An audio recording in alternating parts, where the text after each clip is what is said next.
I'll send you a note after the stream for my advice. Thanks, dude. And we're live. G'day, everyone. And welcome to episode 26 of the Battleforged Gaming podcast presented by General Games. I'm Background Mike, and as always, I'm joined by BFG Justin. Hey, man. And Dice Daddy Mark. How's it going, guys? And we're also joined by one of our favorites, all the way from the Netherlands, Brushlikker. Welcome, Brush. Hello, everybody. Thanks for having me again. Our pleasure. So, what are you doing here? What am I doing here? He heard about the audio issues I had last week, and he's like, no more. Oh, as if I'm literally, it's been so weird. I'm just sitting here. I was just thinking this when I walked in. I'm literally just sitting here and Justin's setting up all the tech, all the audio, all the video. And it looks, I know I might be jumping the gun on this, but it looks like it's going flawlessly. He grew up. The fingers crossed. I'm sure we'll find out 15, 20 minutes in. Yeah, when someone's like, hey, I can't hear Brush. Yeah, I haven't heard Brush the whole time. Is he saying anything? That was what happened that first time. Do you remember that? And I had to I don't stall recall for that. 10 minutes. I'm pretty sure I set that up perfectly as well. No, I don't even know. Were we able to save that one? Yeah, you were, because you had the audio capture on the roadcaster. We had the SD card, yeah. The stuff I don't do. Yeah. No. I'm just like, Just run and gun. We're fast and loose over here now. But yeah, so what's been going on for the last 6 months? what have I missed? I've Not a 2-week catch up You'd be anymore. surprised. I've been painting some Blood Angels. Get out. Surprise. Yeah. But You've also- changed, bro. Yeah, no. And some Pluto miniatures. So Yeah, I did see the elementals. yeah. They're pretty cool. They are very, very fun to paint. Yeah. No, that fire one was my style. That's Fire? That's The cool. fire That one was was fire. fire? Yeah. Yeah. Keeping up with the lingo. Mark keep messaging me. He's like, oh, I've got more. He's like, here's a model from World of Warcraft, and it's more fire. If you want to paint more fire, I was like, we'll give the fire a rest for a little bit. No, you got to be the avatar, master of all the elements, mate. Dude, they're cool though. I cannot wait for PAX. It's going to be so much fun doing it live. Yeah. So that's part of PAX, isn't it? We are PAX. You are PAX. Yeah, we are PAX. Damn. I heard that next year they're actually changing the name of PAX to BFG. Yeah. So everyone knows what's up. Yeah. Sweet. Just running it. Yep, that's it. Yeah. So you're going to be painting the Pluto Minis elementals. We're gonna be set up right next to the Pluto miniatures like stall with all their miniatures, and we'll be painting their stuff live. We'll have some display cases set up with all our miniatures and the Pluto miniature stuff, and we'll be doing the paint cast type of streaming. So we'll live stream the whole day. It's gonna be like It'll be wild. 9 hours of just straight streaming and painting miniatures and talking. Yeah. Probably not talking sometimes. We might, Or it's going to get to absolute nonsense by the end of the day. Yeah. yeah. Well, I mean, it's not going to go. It might not go on YouTube, so we can have a little bit of shenanigans. Bit of fun with it. Shenanigans, yeah. And you're going to have guests joining you each We of the will days? have guests, yeah. So Imsy, I believe, is going to be Saturday, which will be absolutely fantastic having him back. Naz is going to be on Friday. Another podcast returning guest. Another podcast returning guest. And Sunday's still open. I think Marvin was trying to tee up Ragin, but we'll see. Yeah, okay. Yeah, we'll see. Cool. Or Brush, if you can get here. Yeah. If you leave now, Brush, Sunday. you should make it. Yeah, by canoe. I'd be impressed. Yeah, that'd be good. You'd be, whew. Yeah, Yeah, I'd probably just die, to be fair. I think everyone would. Unless like in the Netherlands, you guys are insanely good at canoeing. I don't know. We've had a couple of Australians that try and do the full world sailing stuff, and they get stuck, and then our taxpayers have to go save them on ships. Yeah, it's right. great. What's the Navy for I think that's anyway? a bit different to a canoe. It's all ridiculous. Well, they can't make it in a sailboat. True. So Yeah. No. You Yeah. need a kayak for the waves. You know how they barrel rolled in the Olympics? That stuff's wild. So out of character. We're already sidetracked. That's bizarre. I know. I was like, this is meant to be a hobby podcast, and Yeah. now I'm How's talking the about Olympics Olympic going? Nah. kayaking. Mark, how you been, mate? yeah, good mate. Can't Been- complain. Been a minute. Yeah, it has been a minute. Yeah, thought I saw a ghost when you walked in, to be honest. I Yeah. had no idea. Heard Judd speaking in the other room. DreamHack was the last time Yeah, there was. when we all gave a big hug out the front of the DreamHack sign at the end of the. Oh, we got some cool photos as well. Yeah. That was good. That was good times. Went to Fortress, had a big night. You got Meta, thanks. recognized. You got like, Yeah, well done, saying well done on the celebrity, battle reports hobby and stuff. celebrity. Like, hey, you're that dude who was playing the Tyranids. Oh, nice. Yeah. That's pretty cool. Yes, I am. And so, yeah, other than that, just like I may have said earlier, I've been painting nids. So Let's lots be of honest. You know what we've been up to lately? We've been playing some Space Marine 2. I've actually I've built some Tyrant Guard. Yeah, not last night, the night before. So I'm like one Tyrant Guard off, building a squad. I haven't put my battle line to the side. I was just like, the box was sitting in front of me, and I was like, yeah, I want to build some. I'll tell you what, I guys. hope we don't see them in Space Marine 2. Yeah, It's I already wanna see scary them. as shit, let alone seeing some Tough Tyrant. enough already. Dude, if we see Tyrant Guard, Man, my that God. game motivates me to get an army, to be honest, because when you see all those little Tyranids running on the screen, I'm like, oh, I'd love to see that on the board that as well. Swarm. We Yeah. will be chatting to Parmo next podcast about all Space Marine Warhammer gaming, sort of Cool. their little bit of their journey. So Okay, we won't chat too much about Space Yeah. Marine 2. No, we won't delve into that too much. No, because we're here for Brush. Absolutely. And what- The man what- of the hour. Hey, what have you been up to, my dude? Working. What have you been up to, Mike? Damn. Would it surprise you that I've done nothing? No, no, I've just been doing my electrical apprenticeship. First year apprentice. 6 months in, I think, ish now. Yeah. 5-6 months. It's been Still putting signs up for us. yeah, and still working for Juddy somehow. Yeah. So, on apprentice wages though. So, smart move by me. No, it's been good. It's been very tiring, but I'm loving it. It's good sort of learning experience for me, and really enjoying the trade. But not a whole lot of time for anything else. But luckily, today I've been able to make it You snuck on in. for the first birthday of the BFG podcast, number 26. So very, very grateful to be here. We have and- got some champagne here. Did Yeah, you we want to do. pop some champagne? Oh, Have it go everywhere? I'll before I make a mess of things and short out the computer, I'll ask Brush what he's been up to. We'll get that. At least we'll ask him something, and then if I do blow the place up, we'll at least got something. So what's been going on, my friend? Well, to be fair, the past few days I've been very much slacking and playing Space Marine 2.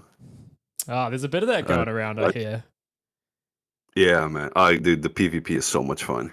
I'm really enjoying it. Doing a bunch of commissions. Preparing for a tournament that I've got going on tomorrow for Age of Sigmar. So, basing a bunch of mounted knights. Nice. Working on Gilliman, the Lion, Sanguinius, and their Honor Guard for a commission.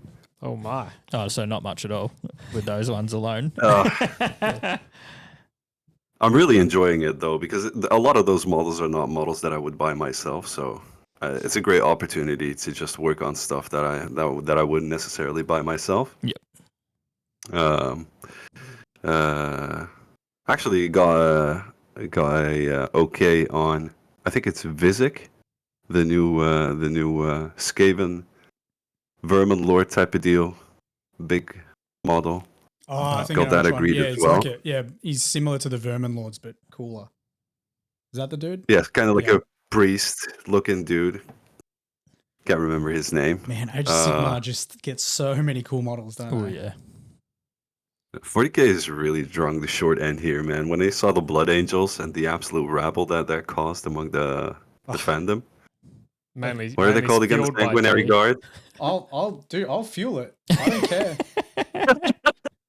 Dude, you did, come on, man. They're such an iconic model, and they just here's something that's unfinished. You can't complain about the rocks that they give us on our bases for 40k to change it, okay? That's what they give us. The creative rock. That's what we get. Tactical rocks for days. Yep. Yeah. You want a slightly different pose? Yeah, you need to stand on a rock. Yeah.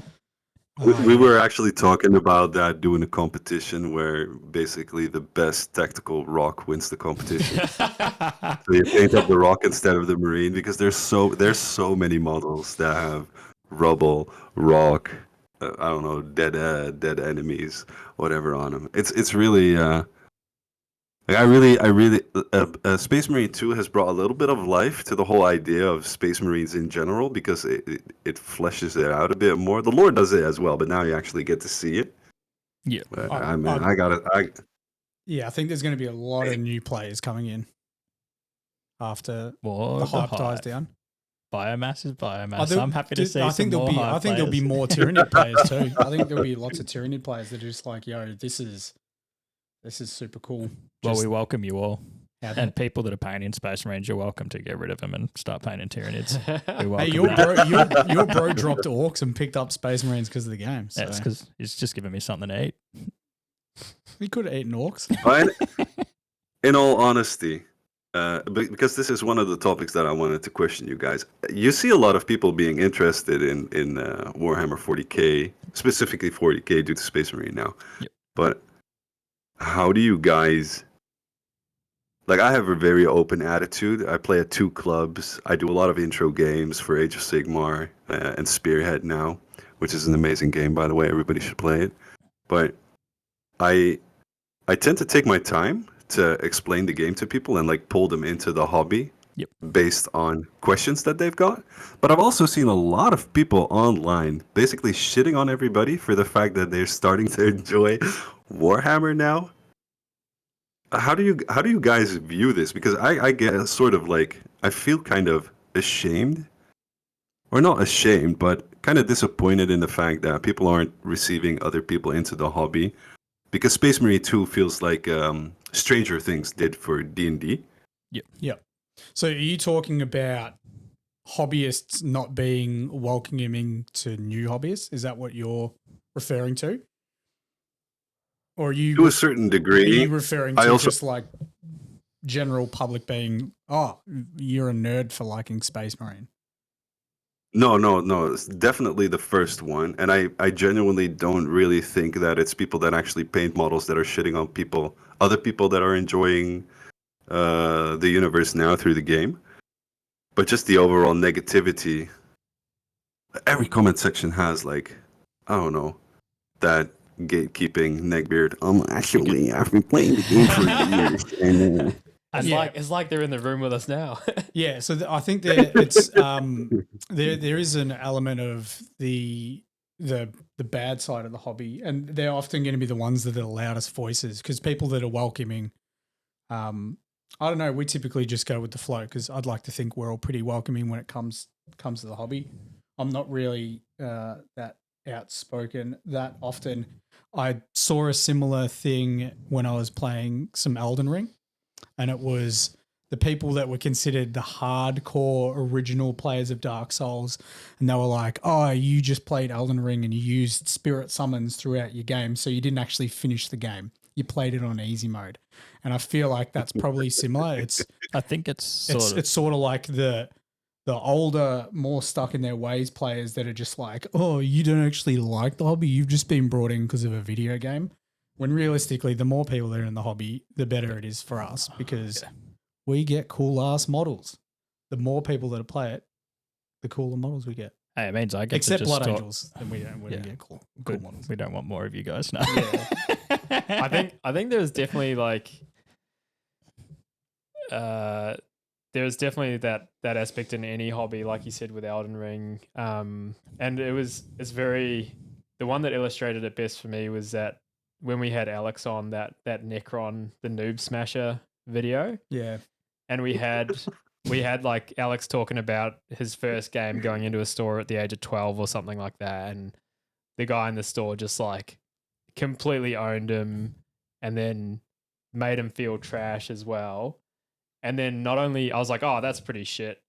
But then the comment section was literally like peppered with either people having the exact same experience as Alex or people saying like, what a sook he needs to toughen up. It's like he was 12 years old having his first experience with the hobby. What is wrong with you, bro? I remember I specifically had to go at one dude. Yeah. And I don't often have a crack at people, but I had to go at one dude and I was like, sorry, he's not as manly, as strong as you. Yeah. Like, Wow. but these people that I guess they're just keyboard warriors, right? Yeah. Those type of people aren't the people that would say that in person to someone who's getting into the hobby. They'd be that guy that's always at the store. They haven't bought anything new for 10 years. Well, Brush said himself, like, that'd be guys that don't even paint probably. Yeah.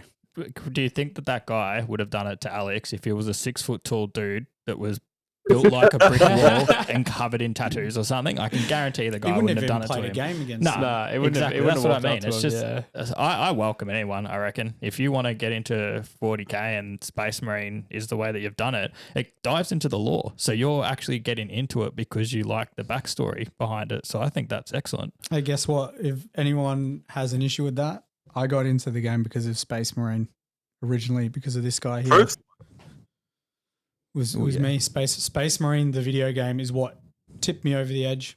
Yeah, because we used to play it for hours. Yep. And then Yep, I wasn't anything to do with the lore. It wasn't any of that type of stuff. I just saw it and I was like, this game's cool. I want to play the tabletop version now. And if people are doing the same with Space Marine 2, welcome. welcome. Absolutely. Just choose Tyranids. That's the only request I have. otherwise you're a scrub. You're good. We got to wait and mute that guy's mic. Yeah. But how would you go about introducing people? Like, I've been responding on TikTok. Haven't posted there for a while, but I responded to a lot of like questions and stuff about how to get into the game. Yep. Like, I mean, Justin, obviously you stream, so you have a way to answer that. But I've also noticed that my community and myself, we always look for ways to get people as introduced as possible without overwhelming them with too many questions and input. Because if somebody says in a room of 10 people, could somebody explain to me the lore of 40k, one of the guys will definitely roll off on a tangent and doesn't stop if you don't like give him a nudge or something or tackle him. Yeah, he starts with the Horus Heresy as well, because you can't know the 40k without know what happens before. And it's actually funny that you say that, because one of my mates has actually started playing with us and he's never done. He knows of 40k and stuff like that because I do it, but he played Space Marine too. And we were playing last night and he's like, so what is Warhammer 40k and what's the universe about? And I was like, well, how long do you have and how much do you want to go into it? He's like, break it up into 7 words. And I was like, In the big good guy, big bad guy, arguments, war. Grim dark, Yeah. far future, only war. Wait, that's only 6. Yeah. Yeah, that's a good point. Like, I don't know how you would, because it's very easy to overwhelm people as soon as you get into the mechanics of the game, because it's what do you compare it to? A Dungeons and Dragons type thing? Do you try and relate it to other just tabletop board games, or because There's the smaller the Dyson tape is completely different to most other board games people would have played growing up. And I think a good way is that there are the smaller game modes, like they've got the kill teams now and stuff like that. So you can start off with that where it's, you've got 10 guys and you can do a theoretical sort of run through with that. The 10 Space Marines, 10 Tyranids. What happens is they've got this attack. If you start off maybe just with a unit or something that people are interested in, I guess maybe, starting with something they're interested in and grow off that with bringing them into it. Yeah. I mean, it's ultimately a strategy tabletop game. Yeah. Yeah. Which is the simplest way to put it. But then, explaining the law is a very, very difficult thing, isn't it? Like you said, it's how long's a piece of string. And it's very biased too. Yeah. Like, I don't know if you can condense it into 5 minutes. Truly. Yeah. How have you gone about it, Rush? Whenever you come across it? I tend to just ask them how far they've already like dived into, or how far they've dove into what 40k is, or in my case, mostly people come towards me at the clubs that I play at for Age of Sigmar, and I just tend to explain to them like the overall picture, broad strokes. Don't use terms from the game because I always feel like that overwhelms people. And for the game itself, I used to do Warcry, but currently I introduced them using Spearhead because it's so easily accessible, and the game has been actually built around the Spearhead boxes, which is such an amazing move from Games Workshop, and I hope they do it for 40k as well. I think they have. It's Combat Patrol. Yep. It's basically the starter box, correct? Of a given faction. Yeah.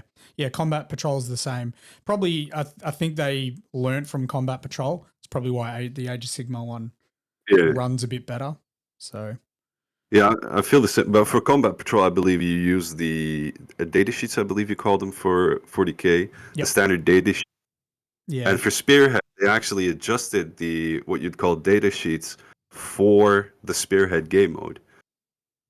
So it's balanced out to such an extent that there's it's really easy to learn, but really hard to master, and there's a lot of tactical depth to it. We're actually organizing a tournament here. We got like 20 players coming in. This is Brushlikker tournament. Yeah. When is it? I'll try and get on my canoe. 28th.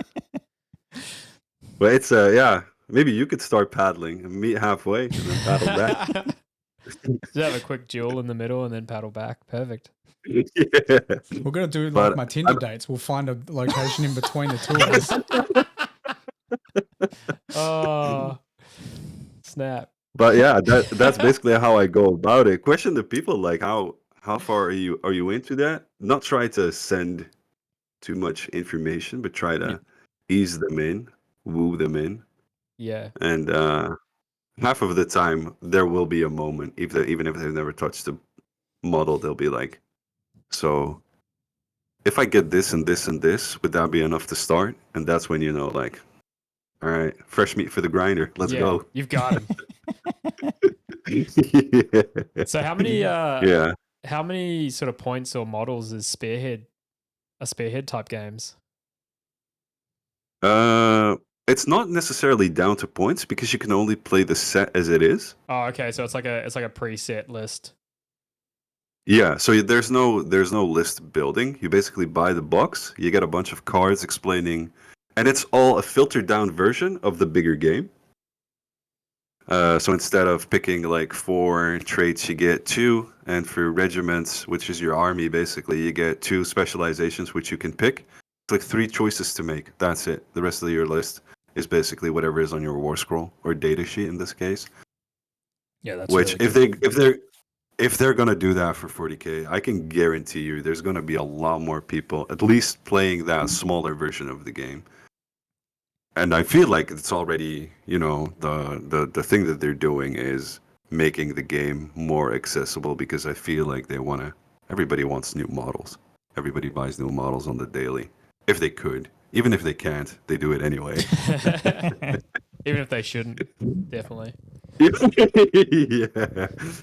Yeah. So I think like people shit on GW a lot, but I feel like they're making it way more accessible, and I really feel like they've been very easy to pick on the big boys. Yeah, that's where a lot of the those hardcore gamers are having issues. Is they are making it more accessible and easier to learn, but where those guys don't see it, like you said before, it's hard to master. So they're trying to make it much easier for newer people to get into the game. But like you still need to know what you're doing to be able to play to a higher level. Yeah. Justin, you've played, I believe, how many tournaments have you played on 40k level? None.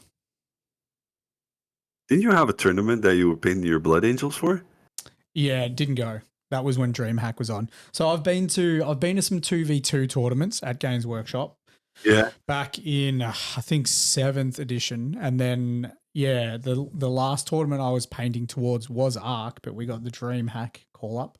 So nice. Hopefully Arc next year will be a thing I can go to. That's the plan. I'll be there. Once I'm at a point where I'm happy with my Blood Angels, in terms of like the models I can take, then I will most definitely start Yeah, to should be no go to longer than tournaments. 10 to 20 years from now. That could actually be an interesting time to revisit this question about getting into it, because we're not going to be by any standard a pro level gamer. It will be pretty much introductory gamers, yourself and me. Yeah. Like with playing, obviously we've got Lockie that can teach us some stuff, but then we'll be able to sort of see the different kinds of people. It's like, hey man, yeah, this is my first tournament, and I think people are either going to go all out on us, or you'll get the people that Yeah, I don't know if go all it'll out. be. Yeah, I guess I'll have to explain to them like, hey, this is my first tournament. I've played a handful of games. I sort of know what I'm doing. Yeah, please be I'm gentle. a painter, because they might look at mine and be like, "You've been doing this hobby for a while." No, I've been painting for a long time. I have not been gaming. It was Has any of you ever played like tournaments at, I don't know, like known tournament locations in Australia? I did some Age of Sigmar. I did a couple of Age of Okay. Sigmar tournaments. They were Grand Alliance. Actually won one. And then the following year came last. The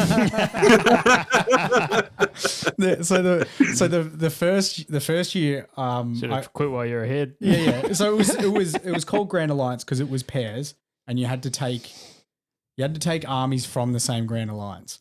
And the first year, I had a fully painted Stormcast army, and no one else was fully painted.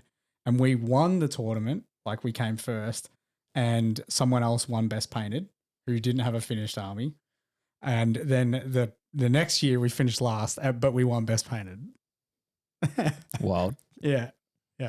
Well, you won both times. So, Yeah. Well, We got. but I've noticed. Yeah. You go. Sorry, I've noticed that 40k AOS, and I'm by no means like a top tournament player. Like first and foremost, I go every so often. I've seen the But I've rankings, noticed- Brush. You're third in the Netherlands. I've seen it. I fucking wish. If I'd even fucking break through the top 100, I would be very happy. But Age of Sigmar and Warhammer 40k on a tournament level is a completely different game. Yeah. It's like it is. Age of Sigmar 4 came out, was released just around summer, and people were breaking down the rules, and I had read the rules, and I was like, "Oh, this looks good. This is kind of fun." And then you see all the minute details and minute rules as written type of deal going on, where people do think of the most like insane moves on a board. And when I started playing, I discovered that half of the time the gotchas wasn't even the gotcha from the army. It was the gotcha from a cool rule written in the book, where they would slingshot units across the board in AOS, where you're like, explain to me again, how did you do this? Like, you move 24 inches? Like, they have a movement of 8 and then a charge of 12. How did you get to 24? And then they explain how the game works, and it's basically relearning the game. Because in the beginning, in my head, I was like, I got all these corn warriors. They're going to move forward. They're going to brutally murder everything they come across. And then a tournament player, or somebody who is familiar with tournament, will wipe me off the table. And I'd be like, yo, bro, I spent like 6 weeks painting this unit, and you wiped it off the table. Like, how? Explain to me how. How does this work?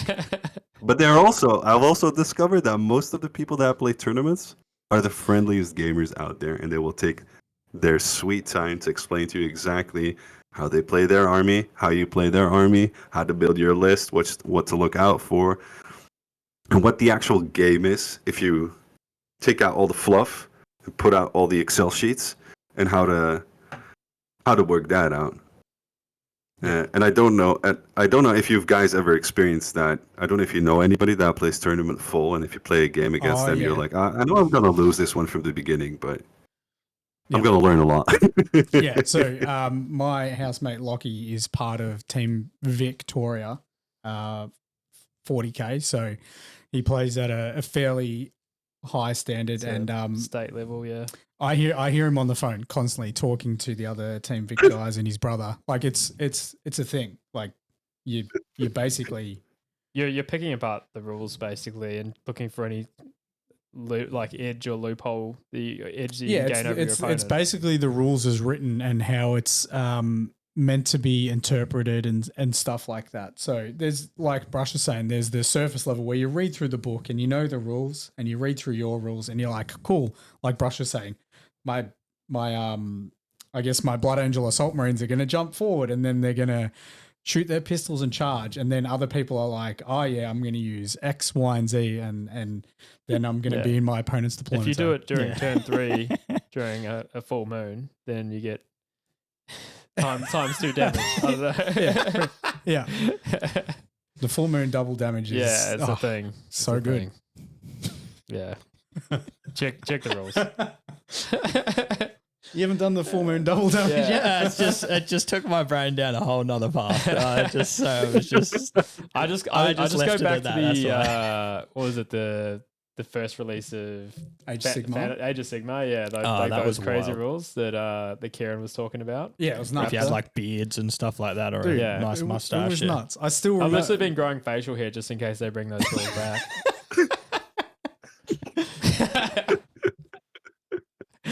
It's a long game, but that's why you kept it. yeah. There's nothing to do from peer pressure from the community.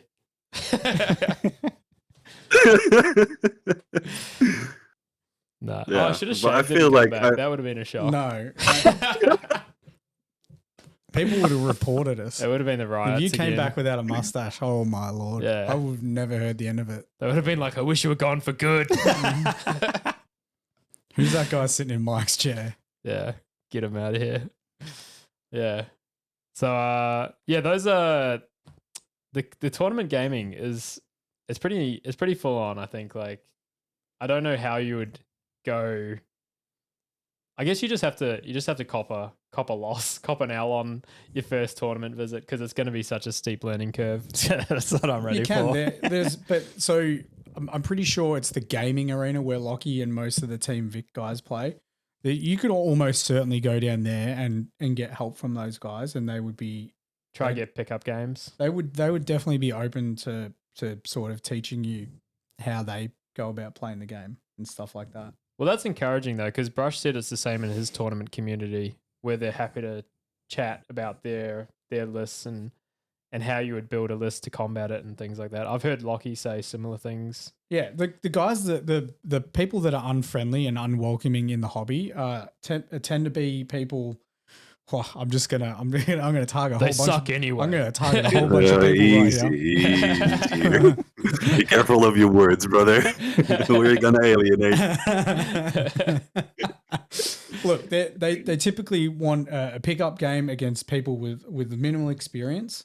12-year-olds. And their lists will be something that they've seen off of the live streams from tournaments. So they know they've seen these people play and they don't know the exact way to play these armies, but they'll never go to a tournament. Yeah. Because they're a win at all cost player, but The meta chasers. but they'll never play someone who has real tournament experience because they know too worried about the KDs. Yeah, because it's 100% right, man. They're worried about their win-loss ratio. 100%. And there's here people like me that's just painting 50 battle line units because the models look cool. Yeah, you're the dude they want to play. I'm the guy they want to play. Yeah. No, we really are. Yeah. Brushes, paints his models for 6 weeks, gets it wiped. That's a win. Oh, it hurts so much. I feel for Brush because it's happened to me. I spend so long. I've actually been so salty about like games I've played where it was like Cities of Sigmar against my Blades of Corn, which is basically Bloodthirster Scarbrand, and like all these bloodthirsty mongrels rushing across the table and then being shot off the table before turn 3. Everything was gone. I was like, how is this game? How does this even work, bro?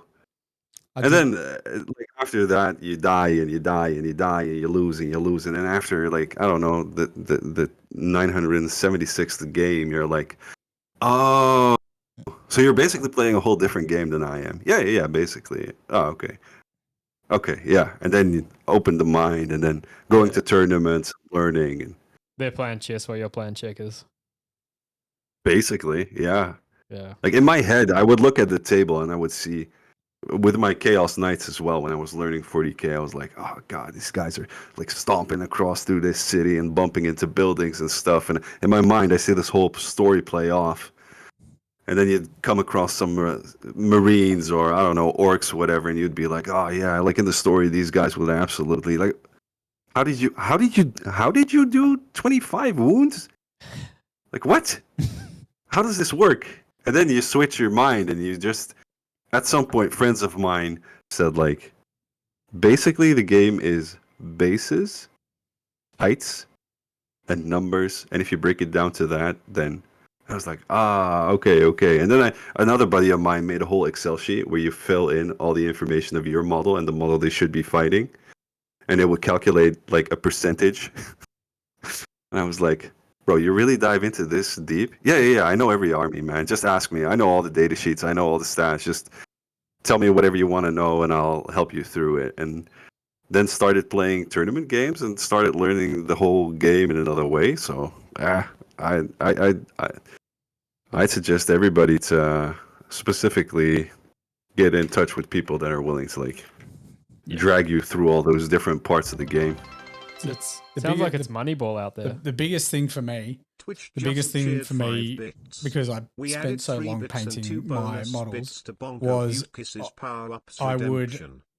I would tend to be very reserved with them. So I wouldn't send them in to their deaths because I was like, I want these to stay on the table for as long as possible. But once I started being like, well, I need to go get objectives, and these tactical marines need to score 5 victory points over there, and then they're going to die, or I just don't get any victory points, and then they're going to die.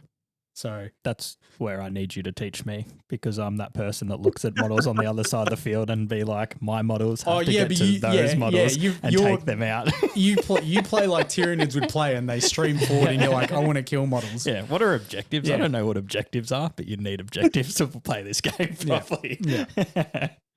I thought that was an interesting change when we started doing the battle reports with you guys, and you were saying that like, you know, you've got 5 turns to get as many points as possible. Yeah.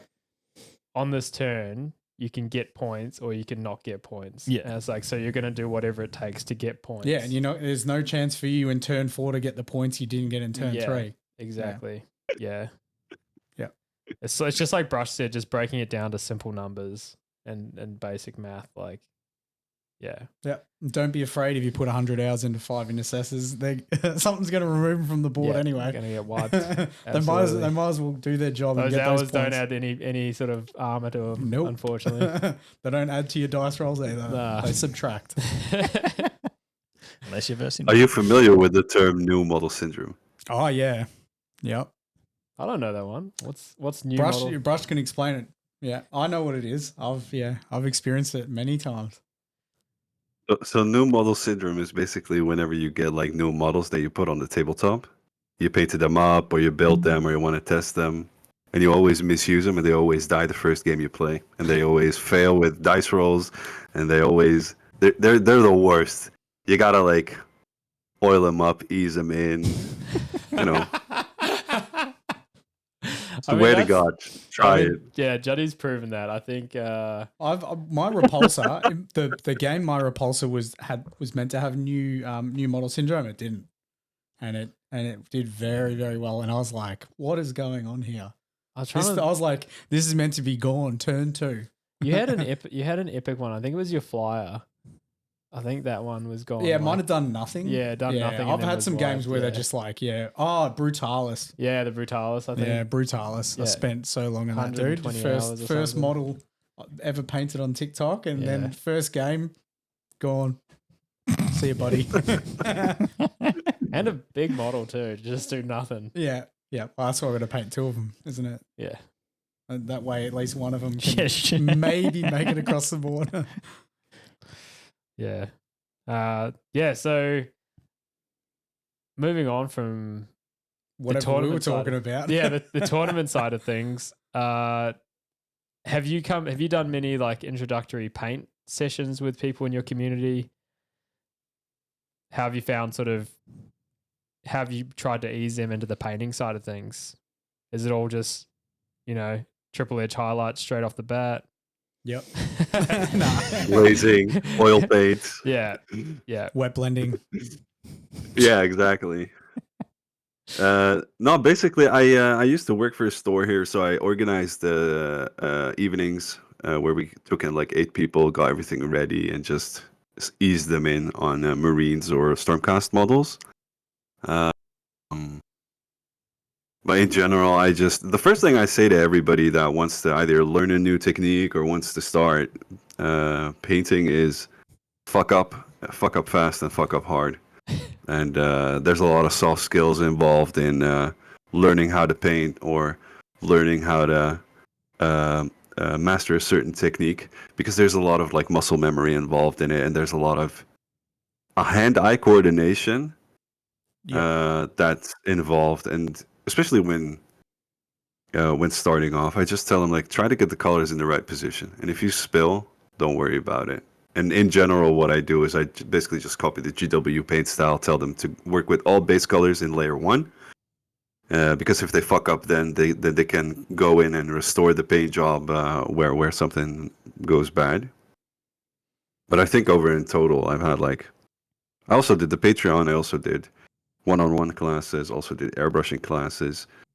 And I always start off with just fuck it up. Have a model that you're ready to fuck up, because you're going to have to get, regardless of the tool, regardless of what you're doing, regardless of whatever, you're gonna get on that bike and fall over at least a minimum of 5 times, and then just dig them through the works. And I really enjoy looking over somebody's shoulder, because you can actually like guide them a lot better.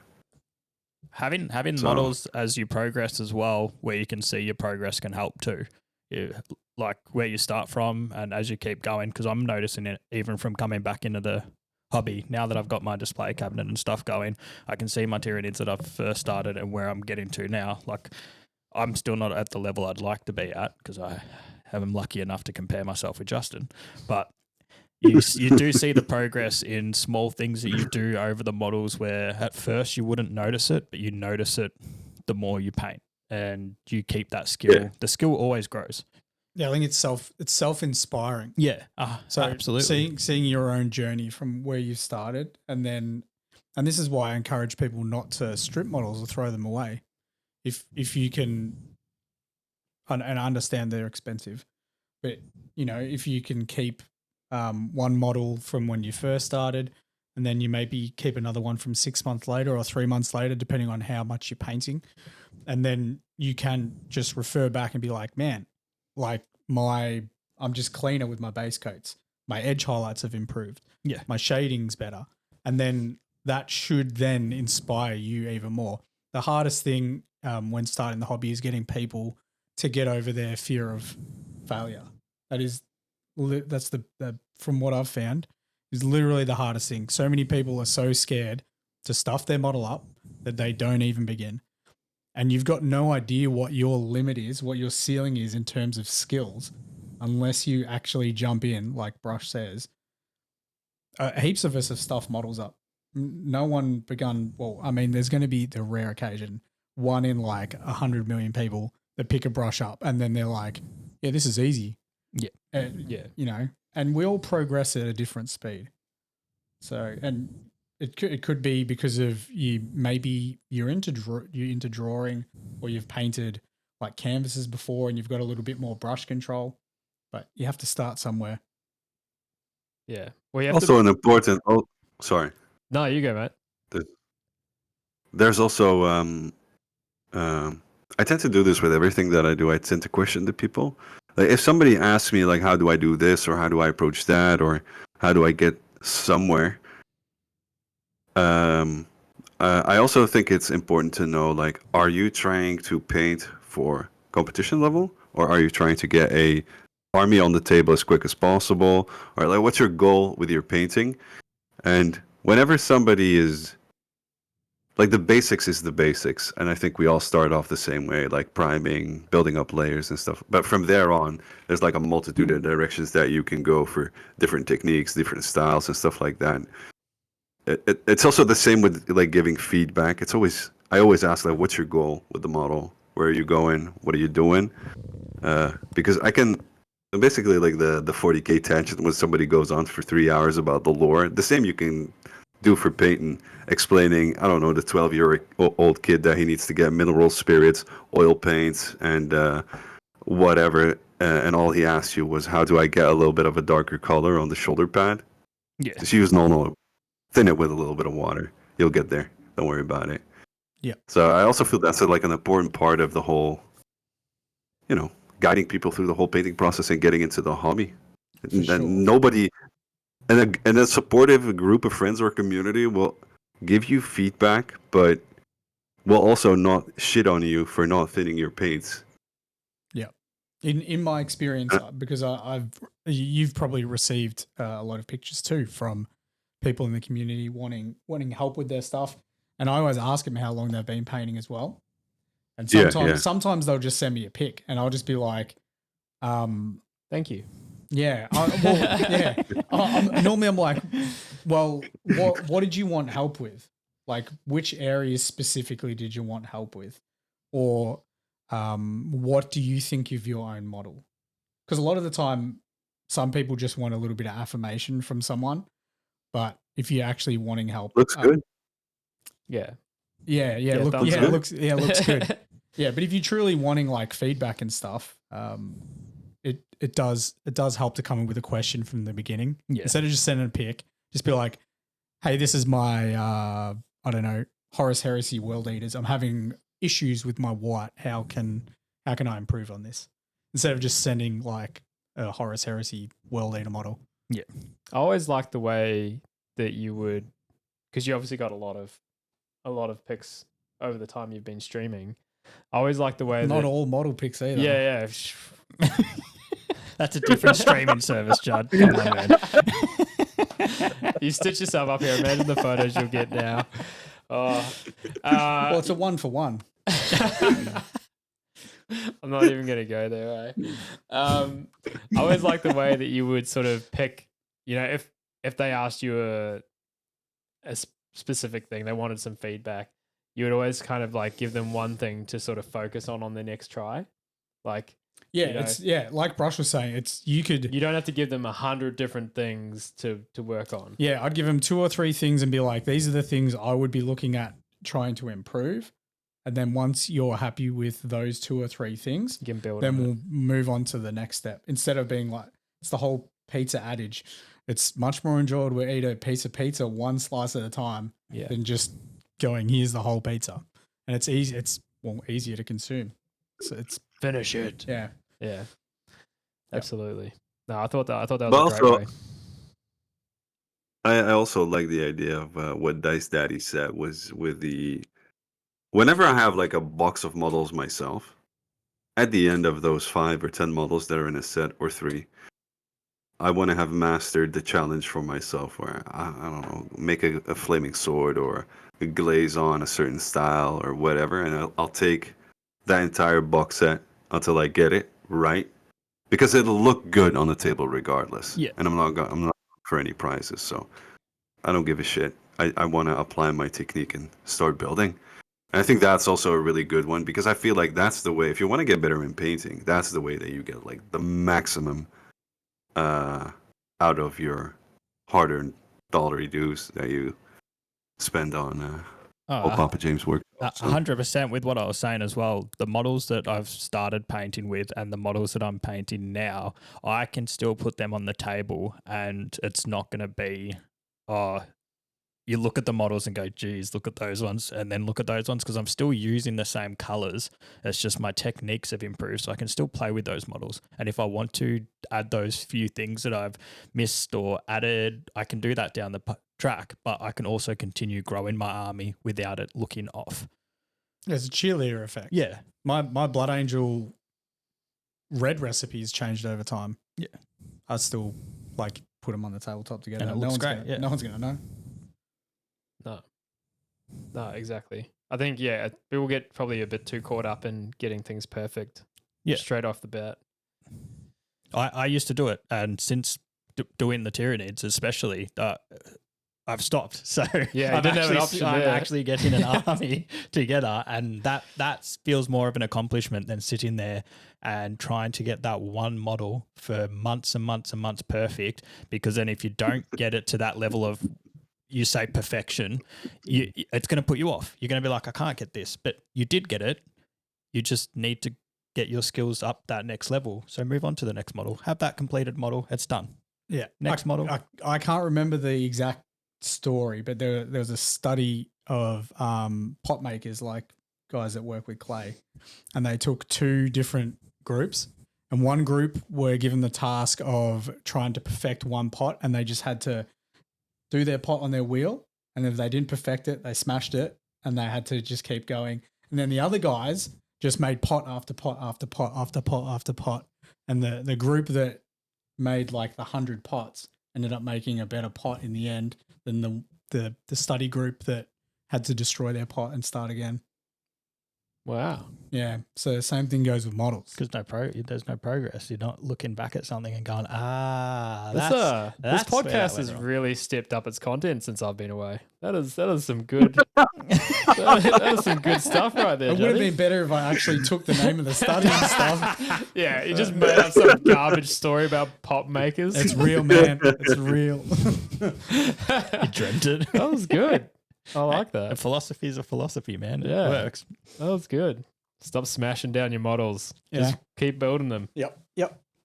I think, yeah. So like a good example would be if you get a box of termagants, 20 termagants, and instead of painting one and then going all through to the last one, because you could paint them one at a time. You don't have to do a batch paint. Doing one, stripping it. Doing one, stripping it. Doing Yeah. one, stripping it. Don't do that. No. Nah. But people do it. Yeah. People do it. And it's that Oh it's the god, fear of yeah. failure. Yeah, please don't do that, guys, because then you will lose motivation. Just get through them. And Yeah. like I'm saying, I can almost promise you that by the time you finish those 10 without stripping it, there's going to be at least one, or there might be one part on every 10 model that you like. On one of them, you might like how you've done the carapace. On the other one, you might like how you've done the eyes. The other one, you might like how you've done the teeth. And then that's where you can bring it all together for your next lot of models. And guess what? All those parts that you do like come in together to that one. And you look at them from like, I don't know, 3 feet away when you're, I'm sorry, I don't know the English measurement, but from a large distance when you're standing at the table, they're like miles away. Like you said, it'll camouflage one another. Yeah. It's Yeah, gonna look good. these models are tiny. So And hey, it looks better having a colourful army on the field than it does grey. No offence to people with grey, that's my personal opinion, but I definitely think it looks better if you've got painted models on the field. have we 100% stopped meant to calling be- out grey armies as It's well? directed straight What towards happened? you, grey army playing people. I Paint that thought you were about stuff. to drop a Come Samuel L. fires. Jackson there. Take offense. You take that to heart because it's directed straight at you.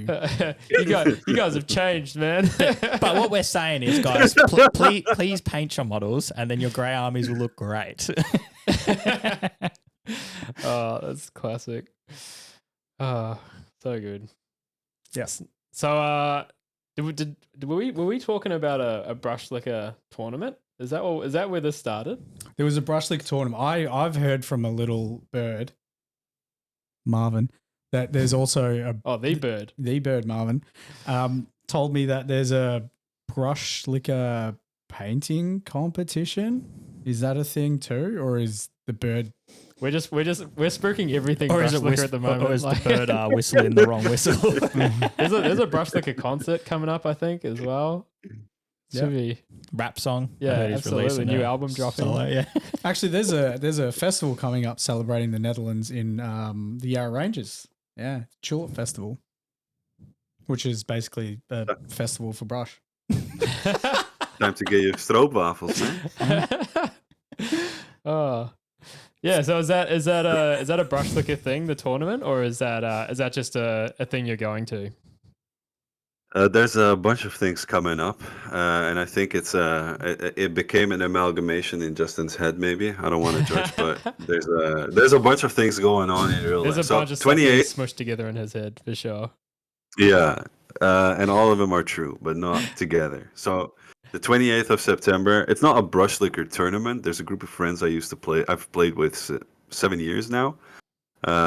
We've set up a club in the city of Groningen in Holland, and what we're looking to do is we're going to organize 4 tournaments a year, 2 of which will be spearhead tournaments where every participant has a shot to win something, but there's also room to just get introduced into the game. As is going to be called the Liquor Invitational. I've coined that name, but the other friends vetoed it out, sadly. So executive order. That's the tough 6-6 execute.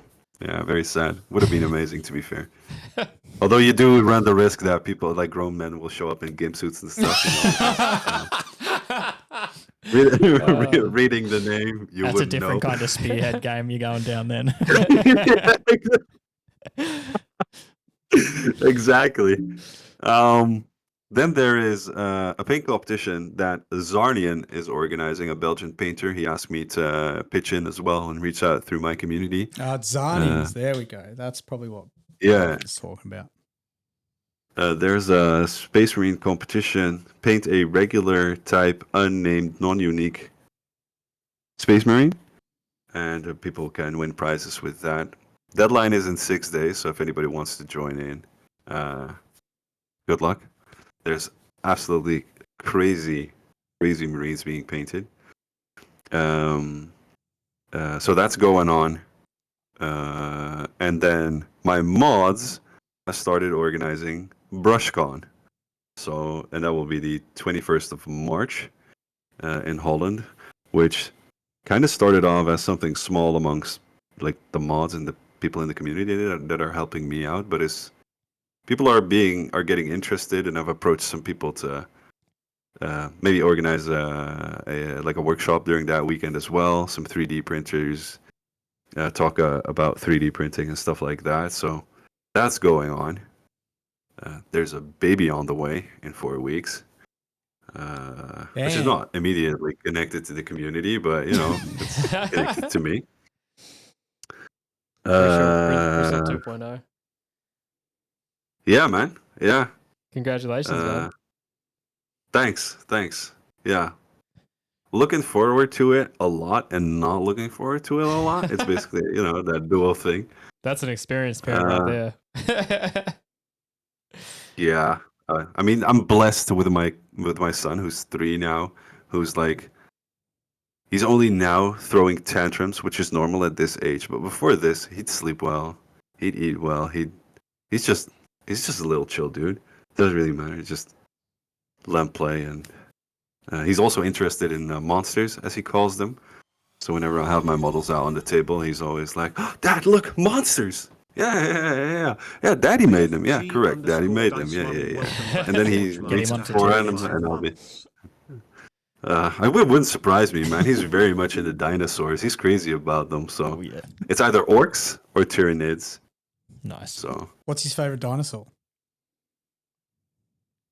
I don't know dinosaurs, but what I do remember is he saw a picture of I think it was a hive tyrant, and he was like, "Whoa, Dad, look at that dinosaur!" So yeah, it wouldn't surprise me if he dives into, the tyrants. He's a The ninja Tyrians. player already. You're bringing him up well, mate. You do it right in Holland. Yeah, it's one of the only 40k models that I'm actually painted for a diorama as well. Gaunts. Nice. Terminators, and I think it was. Are they called Hive Guard? Was it Warriors? No, Warriors, yeah, Warriors. So, and then there's the charity coming up again. I sent you a message in the group chat. I don't know if you want to jump in again, but I'll contact you privately for December. Contacted a lot of folk from the mini painting community. So yeah, there's a lot going on behind the scenes. I have no clue if I'm gonna manage, if we're gonna make something amazing. But last year we did something crazy where your community contributed in as well. Like my goal during that charity was 200 euros, and I think we brought up almost 2k, and after fees I was able to donate almost just a little over 1,500 to a charity, which was crazy to me. Never That's- expected. That's awesome. Yeah. So thanks to you guys as well. Justin jumped in on that as well. So Yeah, I that amazing want stuff. to. I want to sell the most tickets this year. yeah. That's my goal. So I'm gonna paint a Space Marine. I'm gonna paint my wheelhouse, what I'm known for. So I'm gonna paint a Space Marine and try and sell the most tickets. I think that the charity as well as doing something really cool for the charity, it's also like a really cool way for people to get their hands on a model that's been painted by one of their favorite streamers. So it's such a cool crossover with the community, I think. It's also a positive thing for the community as well to show that, you know, tabletop gamers and stuff are interested in doing that kind of thing. Yeah, doing the right thing by Yeah. everyone. Absolutely. No, it was awesome what you guys did last year. So I'm sure it'd be just as successful this year. Probably more. Maybe I'll have to go for a community vote on what I paint. Oh, I was thinking, like, dope. I was thinking it could just be a very basic Space Marine, but then on the other hand, I'm also thinking Lionel Johnson, Oh, like that would be really cool. 100+ hours type of situation. Well, Serious. everyone watching, you have just heard what Justin has said. So now everyone do your magic and pressure him into Yeah, doing just- something like that. Because we all know that Judd does fold under peer pressure if we push him enough. It's all for charity, so That's for a good cause. Yeah. big ups, my man. Didn't you say you're doing the line at the if I moment? sell like 2 tickets and I've painted a line, I'm gonna be shattered. I'm shattered. Someone's just won like the bargain of a century. Yeah. You see it up on eBay for like $1,000. Yeah. I'll be like, here, I'll give you some money back, and then I'll sell on eBay, and then I'll donate all that money to Brush. You know that would have never happened anyway. That's so good. Yeah, did you say Oh, you're you doing the got- line at the moment, Brush? Yeah, the Lion and Gilliman, and I'm actually working on Gilliman at the moment, and the Lion I got primed up. All of them in sub-assemblies, which is also like horrendous because I'm chaotic in my works. I've already lost the helmet once.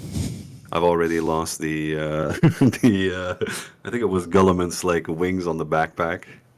Yeah, but it's great fun. And then I got Sanguinius as well, the 30k model. Which I am so happy to be able to do because I will never ever throw down, I don't know, way too much money for like a fine cast model like the Primarchs for 30k. But they're exquisite detail, man. Like Sanguinius looks. They are wild. I don't know who sculpted his face though, because he should be the prettiest Primarch, but I think it would look better wearing a helmet. To be fair,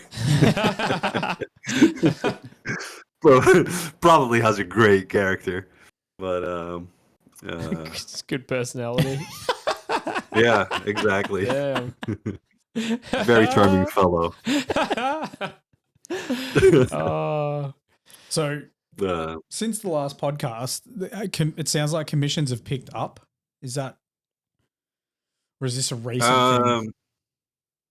No, commissions have been picking up a little bit. It's not like it's not something that that I'm able to like fully live on, but I've earned good, and it's buying me time down the road with the money I've saved up. I mean, it's still a challenge. I'm also not.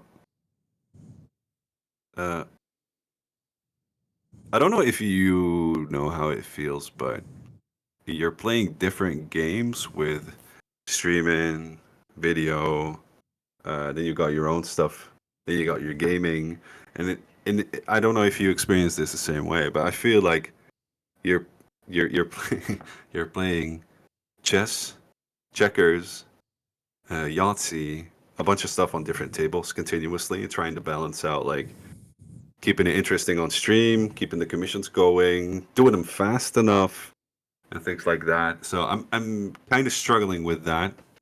And I decided to do some more stuff next to that to try and balance out that income stream, because that's basically what is needed. I don't need a lot, but and try to cut cost on the other end. But it's I've been doing armies, dioramas, yeah. As just as trying to that make it saying work. goes, there's not enough time in the day. It feels like.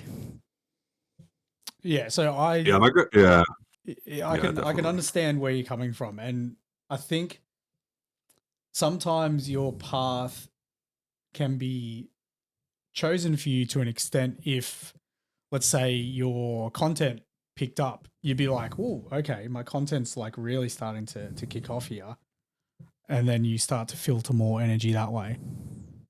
So when nothing's really like spiking, you sort of are spreading yourself out a little bit. So yeah, Exactly that. it's one thing we've chatted about a little bit on the podcast in terms of like getting support from your community. So like the simple thing of like liking something or commenting on something on a podcast, you know, if that were to happen, and we've had people before be like, "Hey, why aren't you doing a podcast a week?" Well, because we upload the podcast on YouTube and we get 100 views and 5 thumbs up. So like there's like, how much effort do we put in to something when it's not reciprocated in a way? Yeah, And this is not to talk like negative of the community whatsoever. It's just like being realist. Like this is what happens when you start to try and create content. So It's basically an economy in that sense. It's economical approach to not necessarily monetarily, but economical in what do I put in and what do I get out. I have, however, told myself in this case, like that is not something that I'll be led by. So I'm very lucky with the community at the moment because I'm getting a lot of financial support through Twitch. But I am looking for ways to disconnect that stuff from one another. But it does eat into one another. So for like in my ideal world, I would have Twitch like a full-on 3 days a week, 3 hours, fully focused on the relationship between me and the community on Twitch, for example. But I am now forced to do commissions during those times as well because I got to get stuff done for people who commissioned something that needs to get done for a tournament, for example. But I try to do as much in combination. But I don't know. I have the financial space at the moment. I've been very, very careful with my spending. And like you said, man, you gotta you gotta fumble the ball here and there. Not smash your pot, sorry. Make a new pot every now and then.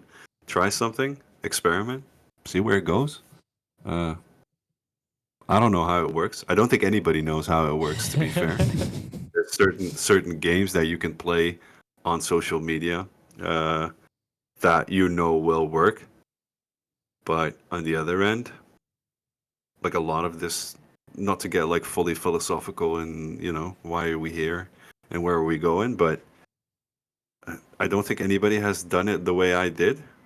And neither has anybody done it the way you're doing it at the moment. no, you got to stay true to yourself for sure.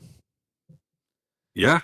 And I don't know if you get this as well, but you have a daytime job, right? Yep. Next to this, which is massive respect for keeping this stuff going as you're doing. Like I really genuinely think that I don't think I could do it, but I feel like you just got to keep going because you're in it, like in the eye of the storm continuously. You have like an overview of everything that is going on, and whenever somebody comes from the outside with like my parents, for example, they go like, "Oh yeah, it's really good that you scored another commission, but shouldn't you get a real job?" And I'm like, "Let me roll, okay? Let me cook. I don't know what's going on, but I feel like I've got something, you know, that light at the end of the tunnel, and it might be a reflection here and there, and there might be like a T section here and there, and some dead ends, but I feel like you just gotta persist and you gotta keep going. And if you watch the data, you can use that data to steer yourself a little bit. But I also don't want to cling on to a lot of stuff that I'm doing. I don't know if you had this as well, but I had some program ideas on Twitch that I've been working out over the past year, and half of them have already been left behind again. Because I didn't feel like doing it anymore. And what I got, like the tiny, like basically with the painting as well, just to take the metaphor, the soft skills and the soft information that I got from those doing those things, I took from it, and the rest of it is garbage. Or maybe usable in another thing. So yeah, I just know I want to do the stuff that I like doing, and the commissions either roll in or not. It's matter of factly, and if I have the chance to earn a bit more, I'm gonna redo the website, try to get some marketing out, see how that works. Because I'm also not looking to do like full-time army commissions as well. I want to do nice centerpieces for people and see how that goes. It's expensive, and I also tell this to a lot of my commission pieces and the clients that I get. Paying in terms is absolutely no problem. I understand it's a luxury product, and like 350 to 500 euros for a singular model, I know is a lot of money. Like, it's truth. But it's the time that you're putting into it. We're harping back to the old commission chat, which is always something to bring good to bring light to, is the expectation from the community of how much stuff does cost or how much it should cost in their eyes versus what you deem it to be and how much your time is worth. Yeah, absolutely. And I think I think one of the simplest things is we'll use an Australian currency as an example for people out there that are listening. You'll have to exchange. You have to do the transition to the dollar transition to the dollary dues. If you were to paint a model for 100 hours and charge $10 an hour, which is well below the minimum wage here, and like that's not even including materials. That's just insane to me. But that's the expectation from a lot of the community. If I was to pay to Primark, which would take me 100 hours, they get the price of $1,000. They're like, and what Brush was saying, you get that initial price, and you're like, wow, $1,000 for a model painted, and you're like, yeah, it's going to take me 100 hours to paint it. Would you like $10 an hour? Yeah, is that when you break it down to $10, like your hourly rate, that seems not worth it because you've got to logically from think the painter's about perspective. Yeah, and look, I always fall back to a trade mentality because it's a trade, it's a skilled trade. Despite how people want to think painting is, it is a skilled trade that takes years and years to hone your skill and hone your craft. It is a luxury, but that doesn't diminish how much you should think your time is worth. And just because you can become a Sparky and you get like a ticket and you become certified and stuff doesn't mean that should be any more valued than a luxury, No, it's just certifying that I've spent X amount of time doing it, which is, you have that anyway. You've got that credentials. Well, in the States, I would be deemed as an expert in my field because I've got 20 years experience as a sign writer. So therefore I should be able to charge double what I'm on. But it's people need to put themselves in your shoes as well.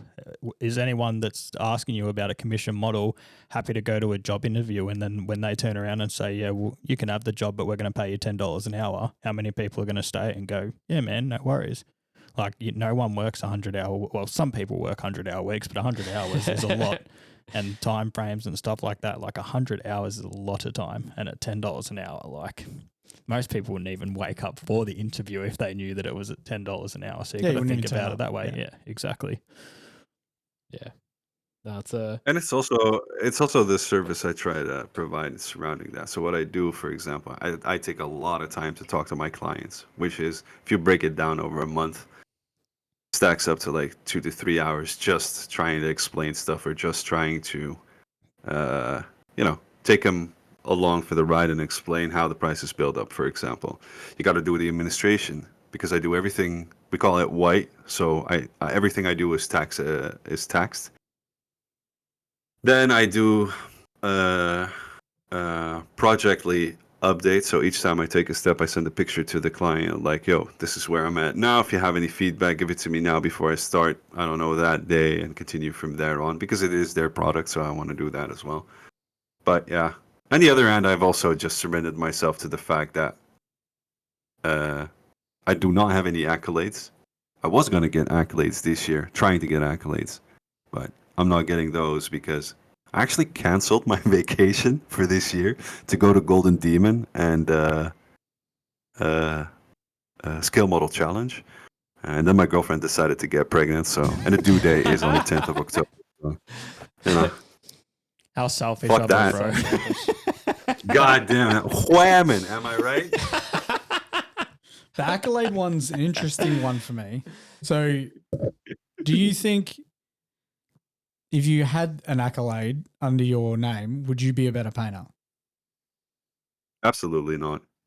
But Like I genuinely don't care. the community would then see you as a better painter because you would have a commended pin from a Golden Demon.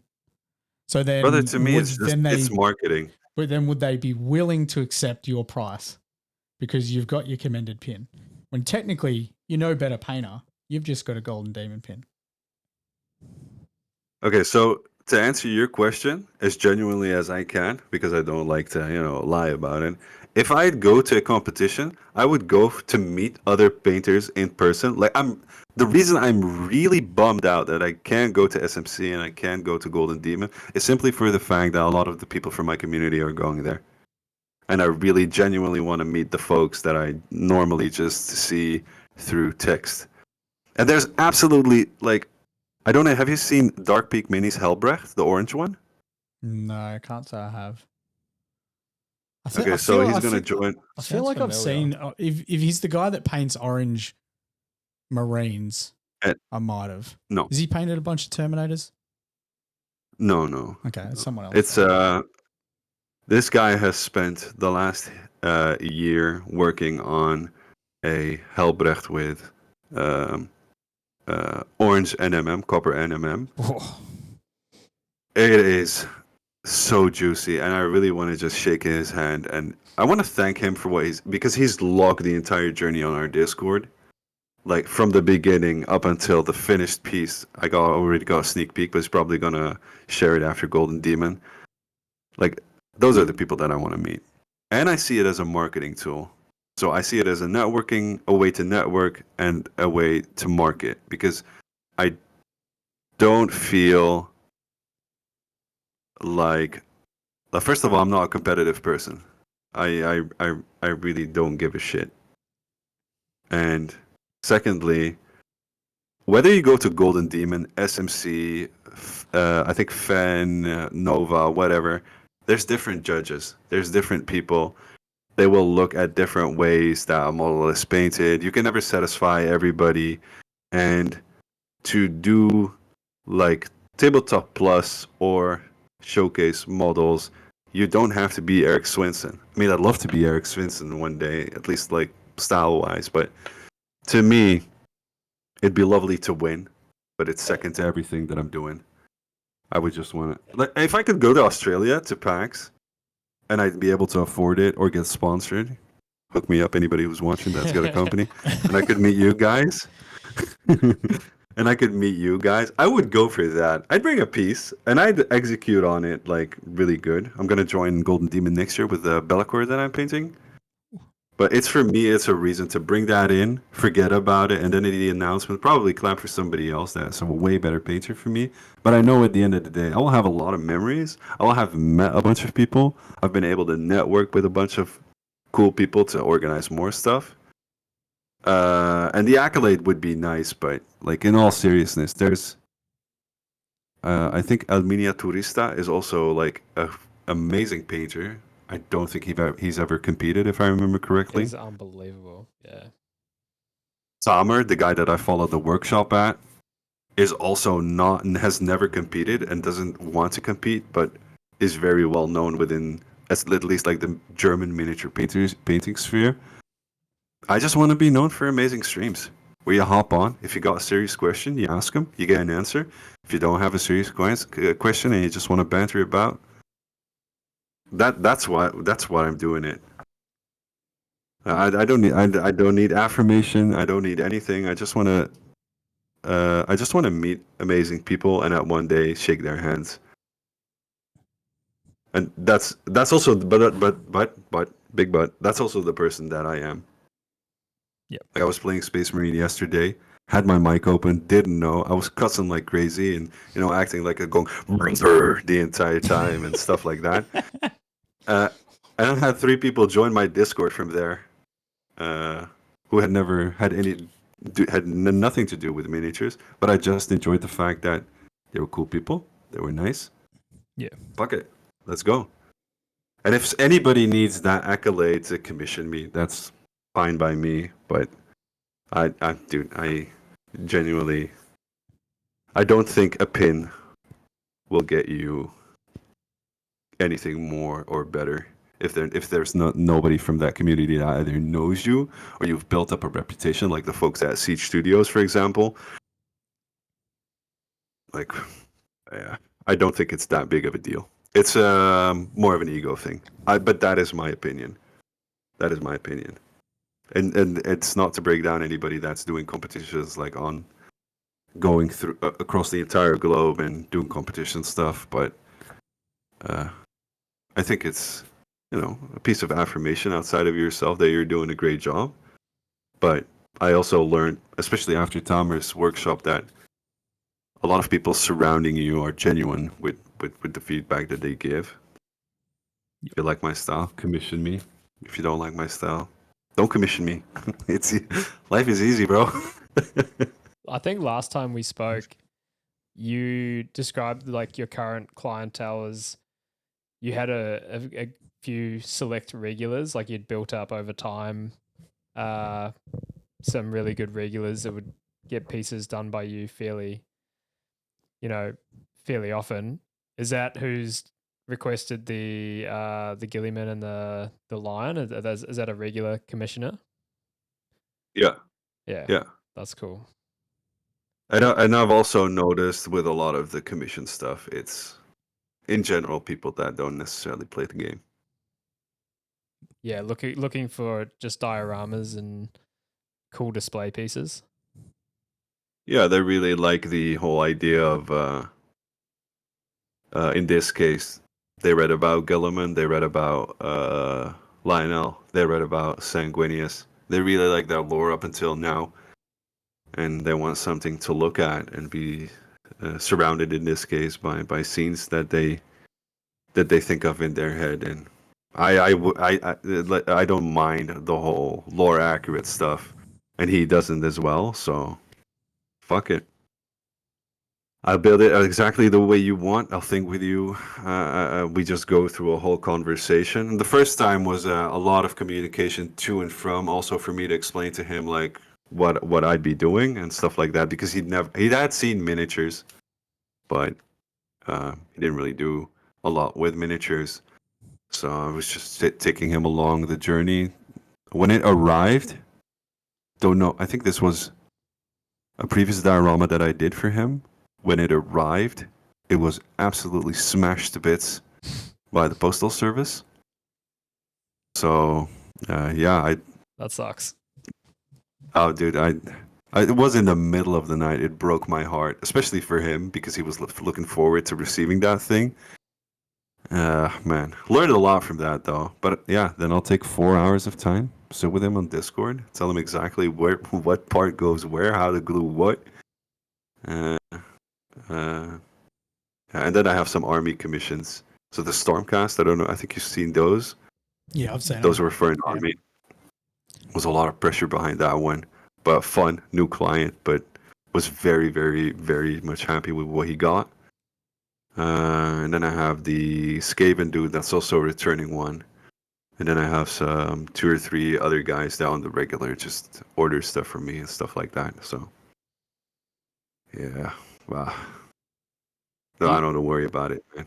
Do you get approached at the moment through your your social media channels? I think you had quite a few come through your website originally.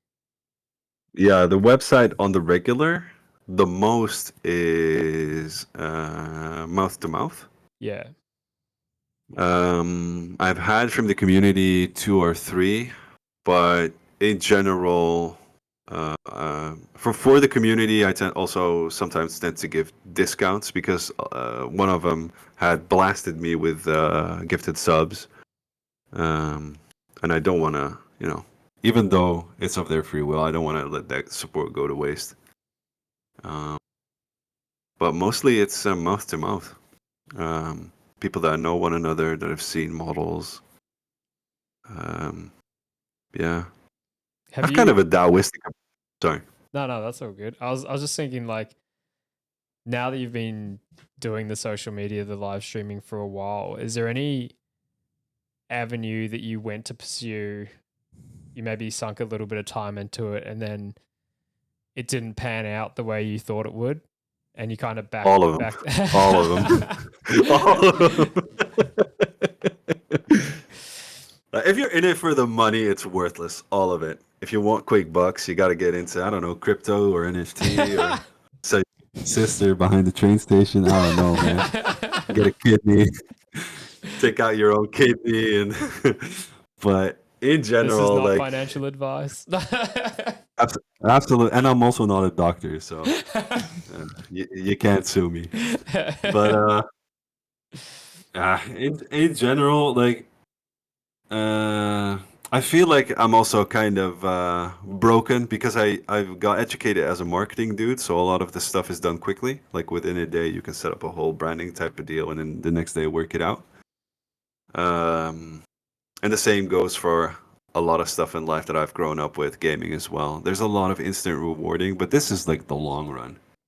This is the long run. I've been also working on like the whole idea of the business is still going. I finally found somebody that is willing to finance it, and then they're busy people because they have a lot of money to spend and to spare. So it's difficult to get in touch with them.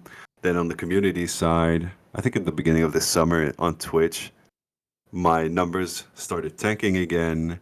The last few weeks, I've had 0 followers come in. Instagram is slow AF if you're not doing Space Marines. TikTok is just a goddamn hassle because there's no actual data to follow other than, I don't know. Sorry, I don't know if you guys are hearing that, but my my airbrush just triggered. I'll just wait for it to... There you go, shut up. And it's not going as fast as you want. But what I have discovered is, for example, on Twitch, me being me is what people in the end will come for. Because, in all honesty, there's so much painting tutorials out there. I think I was talking with 84 Paints about this. I asked him for some input on Instagram. And we basically came to the conclusion that everybody's regurgitating somebody else. And there's like maybe 5 painters out there that are really like breaking boundaries, Einstein levels of painting, that come out with something new, and then everybody's like, whoa, how did he do that? But yeah, there's a lot, man. You try a lot. I don't know how you guys feel about that, but when you were talking about the podcast, that return on investment, it's either got to give you energy, and you really got to be into it to enjoy doing it at that moment, at least in my case. And then there's the revenue part. But I've already decided for myself that internet and online is not the main place to be. It becomes an extra, I think, at some point. Yeah, I think... Does that answer your question? Because I interrupted you like very hardly before you... No, that's kind of, that's the insight that I was Sorry. looking for. I think Justin and I were talking about a scenario where it was a fairly big YouTube channel. Who was it? It was Tabletop Time. Was it Tabletop Time? Yep. And they put a ton of effort into, was it their D&D or was it their... So I don't know the full details behind Tabletop Time, so I could get some of this wrong. I believe they were trying to have 3 people working full time doing social media, which is very, very hard thing to do. Yeah, it's a lot of wages and a lot of overhead costs. Yeah. And simply put, most of their stuff was based on creating tabletops. Tabletop Time, making like terrain and boards. They were commissioned to do the night board for House of War. So the really, really cool Imperial night board where they're all destroyed, that was commissioned by Tabletop Time. Anyway, they put a post out recently, or a video on, I think it was YouTube, saying that they didn't receive enough support from the community. So they're having to back things off and do things part-time because they can't invest all that time and effort and energy into doing something full-time when the return isn't there. But that's a different story because they're trying to do it as a full-time job. And they'd have to be talking about views at that point if they're not getting the return. And they were getting fantastic views. Yeah. If we got views like they were getting, I'd be over the moon because they were getting like 50,000 views, 90,000 views. And if we got that on our stuff, I'd be like, yo, this is really cool. But if you're trying to do it as a full-time job with 3 people, then that just doesn't equate to that. It's an interesting sort of perspective to hear them say that about, 50,000 views, 90,000 views. And then like BFG would be like, oh, this is game changing. Well, like, it's all sort of like proportionate to what you are as like a creator. Yeah. So like I'm sure Squidmar had put a video out and he'd get like 1 million views because he's established and that's what he gets. And then he might put out a video that gets like 50,000 views and he's like, well, that was something I tried and it didn't work. So I'm not never doing that again. Yeah, I'm not doing that again because 50K is trash. Yeah. So yeah, I guess it's all where you are as a creator, what your expectations are, what you're trying to achieve. Yeah. Yeah. And I mean, like, we've all got full-time jobs. This is just something we do on the side. It's cool helping the community. That's like the number one. It's absolutely fantastic. That's why we started doing it. It's why we're going to continue doing it.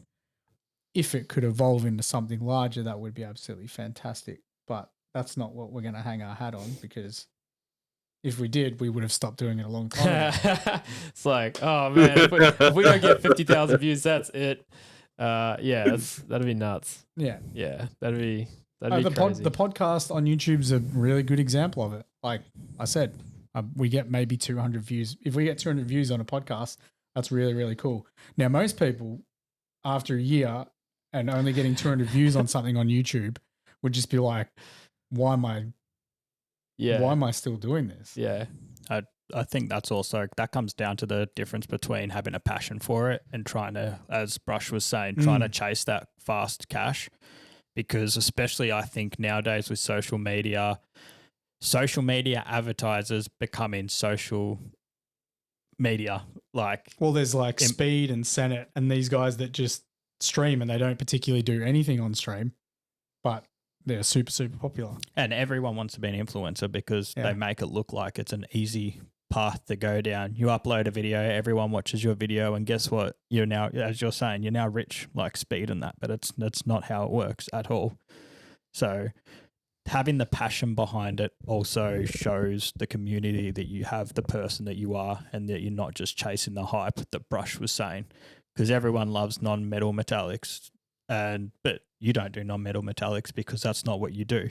And then if you started chasing that could also be that thing that where you lose people too. Because you get found out pretty quick too. If I was streaming, if I was streaming myself doing non-metallic metal, it would be, I'd be swearing a lot.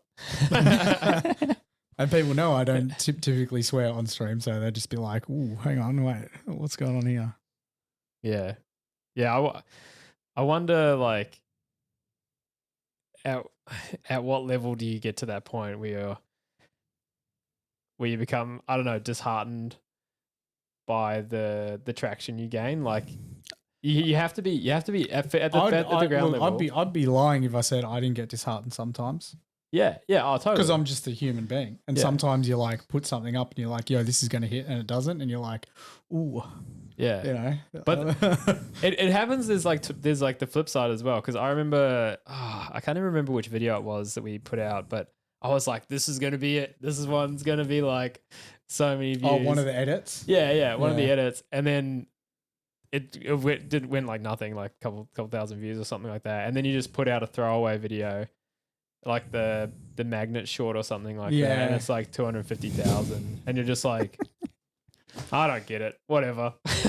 I'll give up. But then that also comes down to things like DreamHack, like how over the moon after DreamHack you were for that experience, which if you didn't do what you're doing, the experience never would have come. You never would have got to experience that in life. And like, I know myself and the people that got to come along to help you, it was amazing. It was wicked. Some of the people that were coming in and having a chat and wanting to see how the game's played and paint, and I never would have thought that was the kind of people you'd have a conversation with, and you did.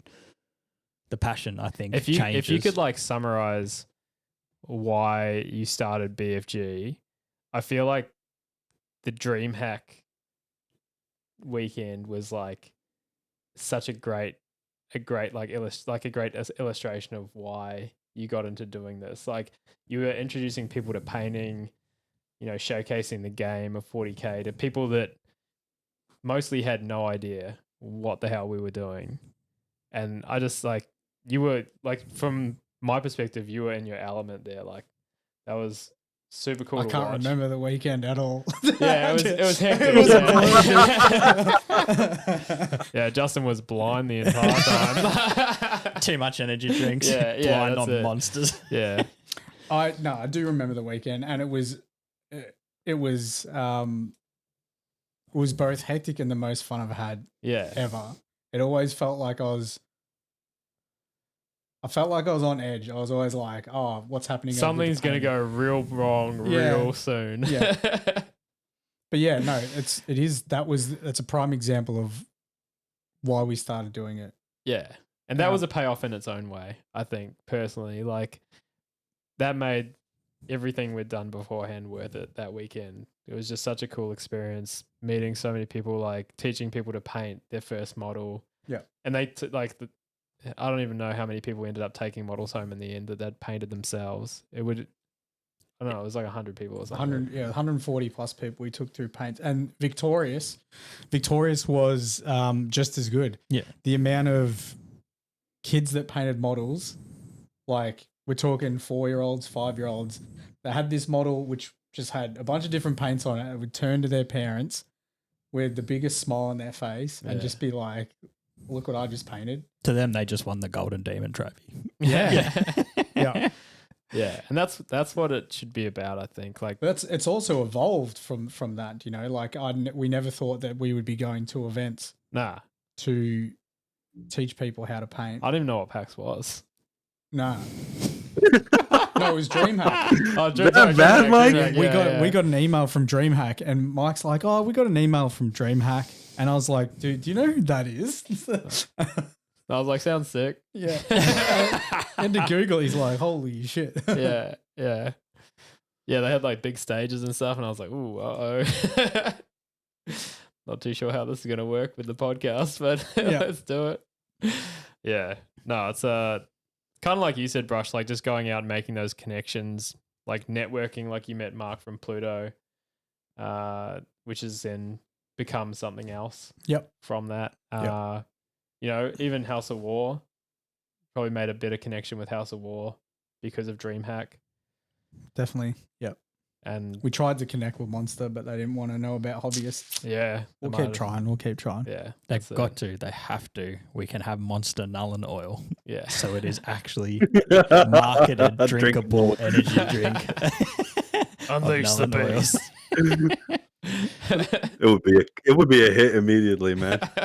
But like you were saying, it's all about the passion. Yeah. And if it wasn't because of it sounds like I'm big upping myself here, but if it wasn't because of my passion to want to try and help people, then I wouldn't have sat through having 2 to 4 people on my TikTok streams when Brush turned up.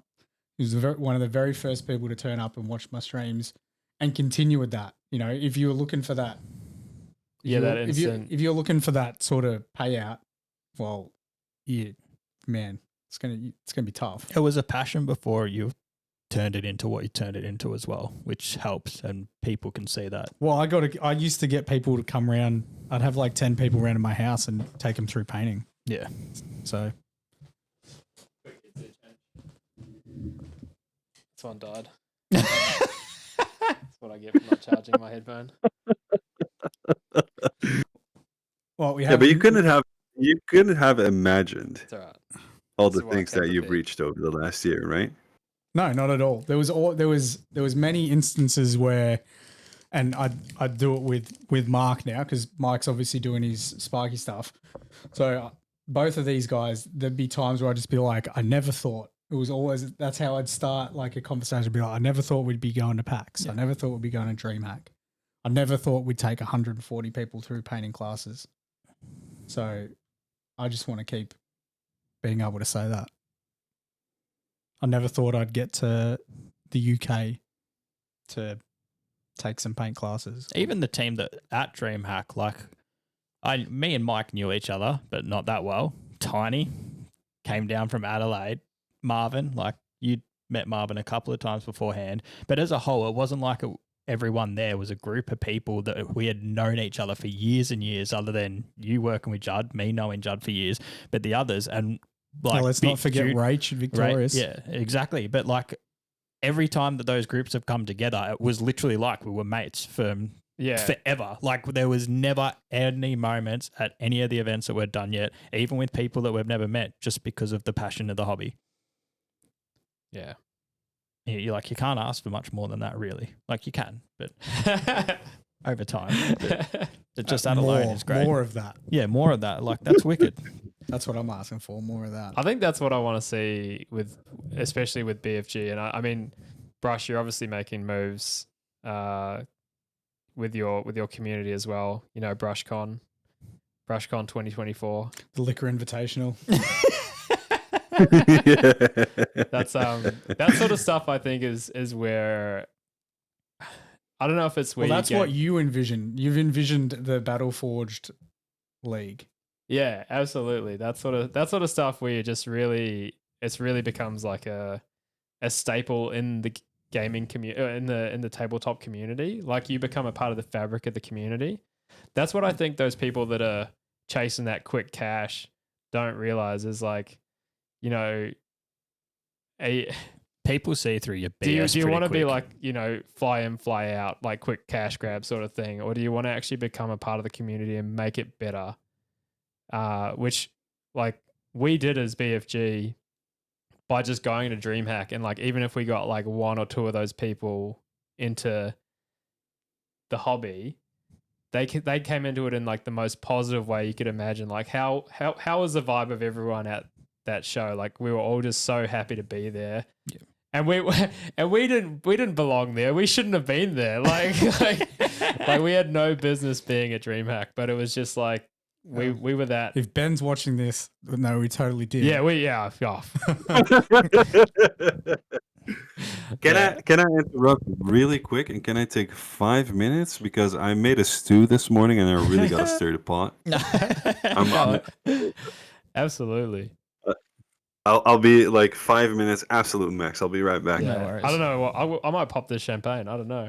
You get some elevator music going. Yeah. Wow, this has been a big podcast as well.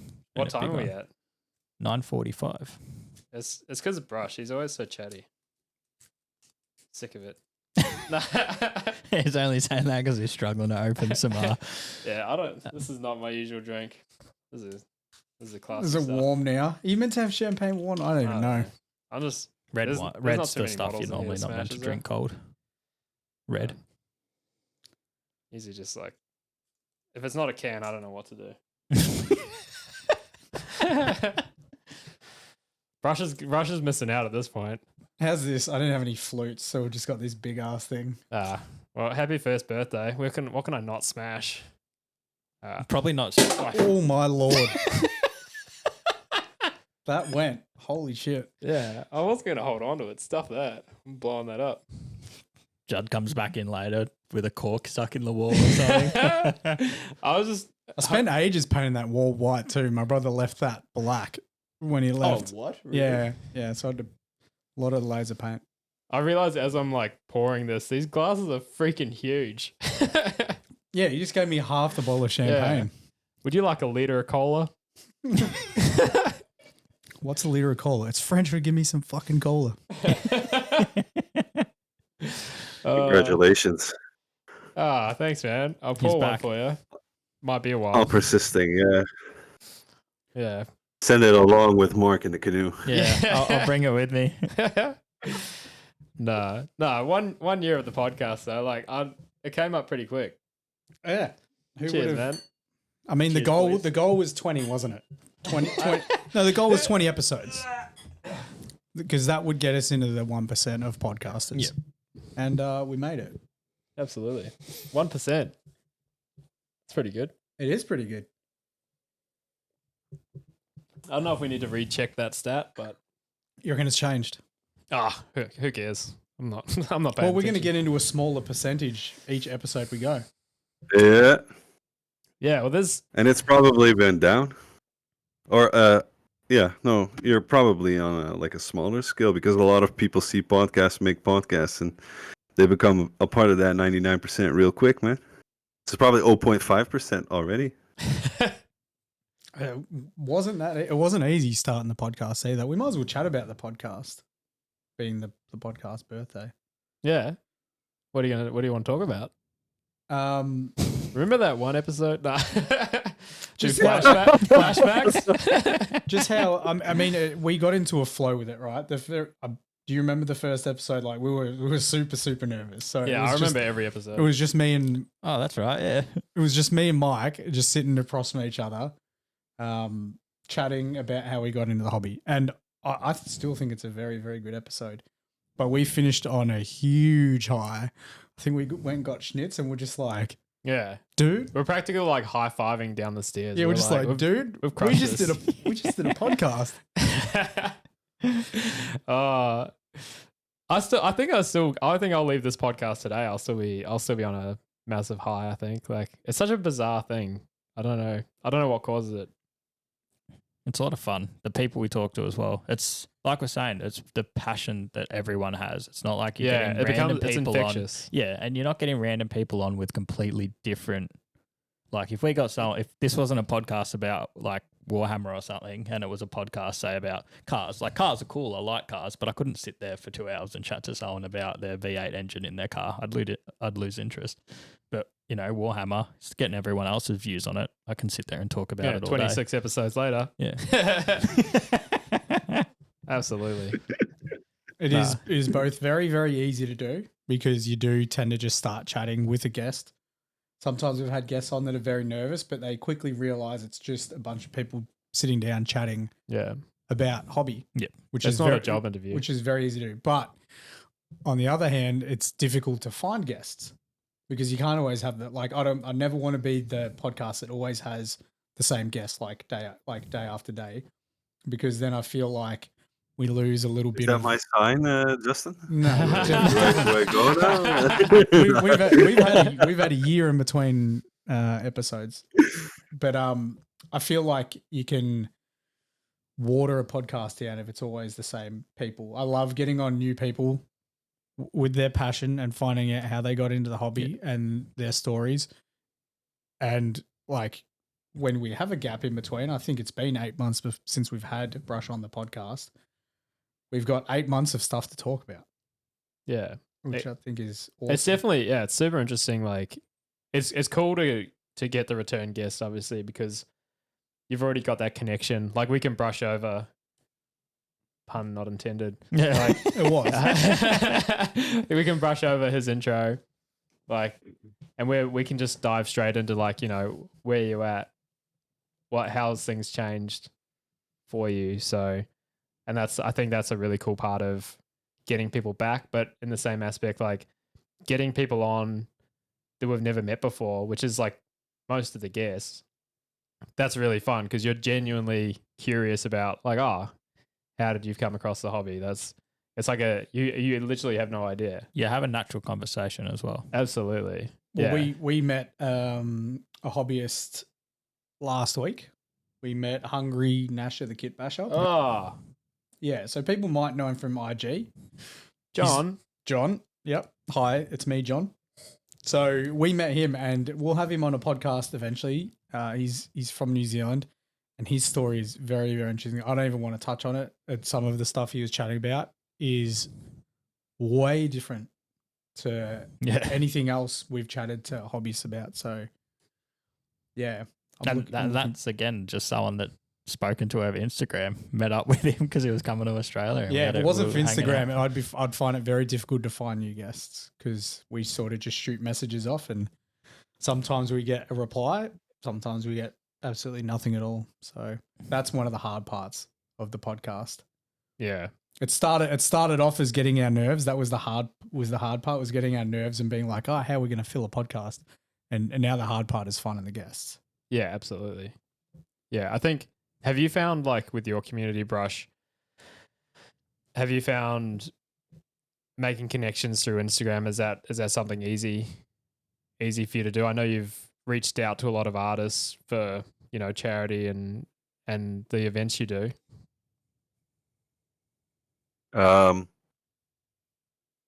I've noticed for the charity, for example, it's very easy for me, but that's also because I have a specific goal in mind and I don't benefit from it myself that much. Maybe some viewership or followers, but I don't really mind that. I don't have a podcast, so I don't necessarily have to reach out, but a lot of the contacts that I've built up in general is just by asking questions.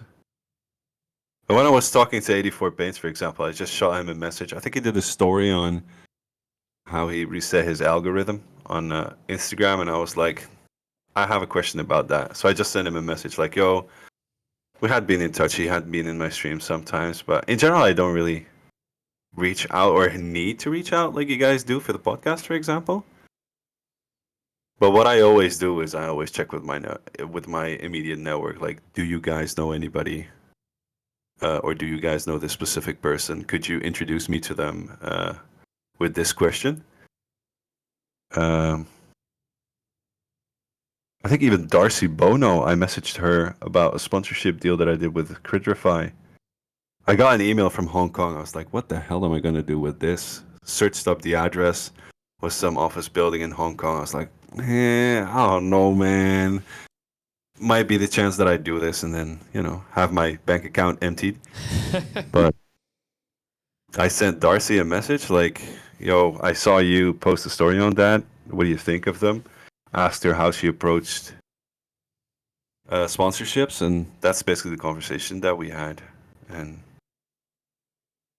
yeah, I mean, if I were in your shoes for the podcast, I'd basically ring up everybody that I've already had on and ask them if they know anybody else, like with huge numbers and stuff like that. It's basically like how you say this, rating on Twitch. I don't know if you rate out, but I generally tend to stick within like 30, 40 viewers more than myself, and that's basically also like the lane that I keep when doing stuff on Instagram. Yeah, I haven't rated. But in general, everybody's positive. Yeah. Basically, everybody's positive, man. If you don't get a response in general, I've had a bunch of times where people don't respond, and I ask them again, and then they'll respond. And in general, but most of them just have the reason is life happened, bro. Chill, in a positive sense. So yeah, absolutely. Yeah. Are you guys for the podcast actually like looking for what type of guests are you guys looking for? Just hobbyists. In Hobbyists. general.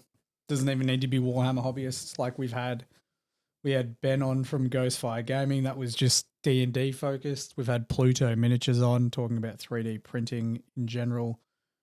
We had Anfarius on, even though he's to do a lot with Warhammer 40k. It was predominantly chatting about hand sculpting stuff. So everything and anything to do with Relates to tabletop gaming. tabletop gaming, yeah. because you can always relate back to 40k, or the thing with Ben was like, for people that are in D&D, how would they get into 40k, or for people that are in 40k, how would they cross over into D&D? I think the thing for me with GIS is when someone offers a different perspective, like you could get a whole bunch of heavy metal painters on in a row, and that would be I The don't know. best thing ever. Of course, yeah, of course.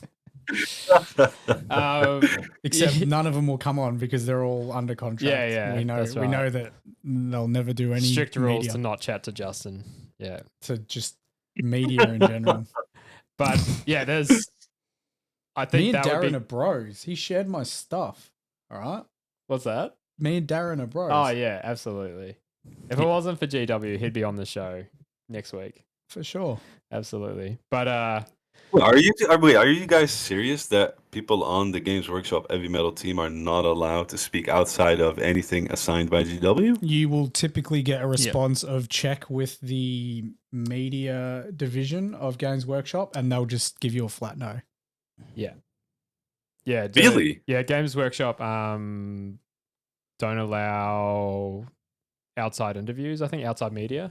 Yeah, any media. Yeah, any media outside GW. Yeah. Yeah, because that was the incident we had with Darren Latham was not incident. Well, You can say incident. We had a run-in with Darren. That restraining order he's got out on Judd. No, he was he was nice enough to be like, oh, look, guys, love to do it, but you'd have to get the okay from Games Workshop for me to come on the show. Which I was like, oh, that's it was crazy that he replied. It is fantastic that he replied. Yeah. But I think that's a generic blanket response from everyone that works at Games Workshop. It's awesome. Like I love the friggin' the handball. Yeah. It's like not my problem. Yeah, I'll do it. I'll do it. You guys get the okay. I'll do it. Yeah, I'll do it. Knowing but- that you're not going to get Yeah, no, full well. But yeah, then I basically emailed Games Workshop saying, Darren had said yes, I think. Darren told me do it. Do it. And they're like, yeah, no. No outside media or something like that. And I was like, Well, funny enough, we do the podcast in a room. yeah, it's indoors. Come on, guys. What sort of operation do you think we're There's running actually here? 4 walls and a roof, bro. Yeah. Yeah. This is $8 champagne. Like, this is not a small operation. This is ridiculous. Yeah, but they smashed down on their IP like real hard. I feel like that's the reason like Louis Sugden and all the other like Peachy and Duncan and all them left because they were basically they were chained up. But who would be your dream guest? Like which Darren Latham. That's the sad thing. You already got to know for that. Yeah. Who would be my dream guest? Louise Sudgeon would be sick. She'd have a crazy perspective. Yeah, Savage Orc guy should be good. I think a lot of those guys would probably be open for a short chat on a podcast, really, because I know that I think they spoke as why they left Games Workshop on their own podcast. Which Yeah. I haven't. Yeah. Dave Colwell would be really, really good. I still need to go and paint with the miniature painting crew about that, or I need to chat to Jimmy D about it because he might be able to get him on. Maybe we get them both on. But Dave Colwell would be absolutely fantastic. He's just the best painter in the world. Are you in touch with them already? Yeah, I contacted Dave, and as far as I got with the messages, I feel like I needed to hang out with their crew of guys because they paint once a month. They're called the Miniature Painting Collective, and I think if I did that, then we'd get a podcast with him. I just haven't had the time to be able to do a Sunday and go paint with them. So yeah, we reach out to a few people. I reached out to what was his name? I haven't seen his stuff for a while. He does the Marines and they're cut in half. Oh, Maverick. Maverick. Yeah. I reached out to him and he said he'd do one, but he never got back to me. I think it was meant to be like February last year. He started a job. You got a job? Yeah, he started a job. Yeah, Oh. he's working a job. I think a firefighter, I believe.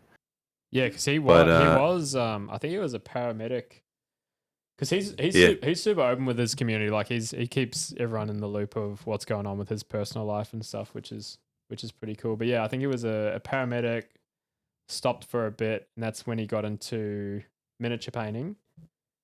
And then Inspired by some of the stuff he obviously witnessed True. in his job. True. Space Marine. Oh, but he's such half. Field medic. But he is like Maverick is one of those guys as well. Like you wouldn't expect it, but he's a really chill dude. If you send him a message, 9 times out of 10 you get a reply from him. Oh yeah, he was cool. He I remember pretty cool. we had some stuff ripped off our tutorials, and the guy put it on TikTok. The French dude, and I sent a message to Maverick being like, "Hey dude, just so you know, this guy's stolen your tutorial." And he's like, "Oh, it happens all the time." Yeah. I was like, "Oh, jeez, does it?" He was good for the community. That's like someone that came in out of the blue and was like such a positive person for the community for sure. I still remember his video for his audition with Henry Cavill. Absolute cracker. That's a classic. I am the Warhammer. Yeah. No, that's a good Yeah, one. so they're called Dave and Jimmy, right? Yeah, so Dave Colwell is very, very. I mean, Jimmy's a very good painter too. Dave Colwell's a fantastic painter, like absolutely phenomenal. And we could get Jimmy on. I reckon he'd say yes. Jimmy would be keen. He lives around where Victorious was, I think. Yep. Yeah. We might be able to get him both. If you guys sit next to them, maybe try and steal some hair from them. Try some witchcraft. Maybe drink some paint water. Try to steal their mojo. I always drink the paint water. Yeah. So how else are you going to clone him? I just thought Brush was trying to get me to get hair. Yeah. Send it over. That'd be a weird, like, I wouldn't. customs declaration. this just took a turn for the weird. How much hair do you think you'd need to make a brush? No. Hey, have you thought about marketing that? Your own paintbrushes made out of your hair. Brushes. That'd be so good. Why do you guys think I'm growing this beard? I'll take a dry brush. and my hair. Yeah. I might actually, I'm not going to spoil anything, and I don't know how long this is going to take, but I might actually be receiving a brush made from my own hair somewhere in the span of the next few months. This is a weird story itself, but I'll keep you guys posted on that. Yeah, please do. I did not I'm think we would curious now. circle back from that. People's hair as brushes. That's good. That's fantastic. I can't wait to watch that stream of painting with your own hair. That's gonna be good. Yeah, and I might get an extra one which I can gift. So Justin, if you send me some of those pictures, that we spoke about in the past, then For sure. they're good. You should have some of the ones I sent you earlier saved anyway. I remember our last podcast. The ultimate goal for Brush was some. What's that? The cafe, the hobby cafe. Yeah, it was some like amalgamation of a cafe hobby store. Is that still something that you would love to achieve? Yeah. And let me see. I think it was 4 to 5 weeks ago. I sat with somebody who was willing to finance the whole idea, but they asked me to.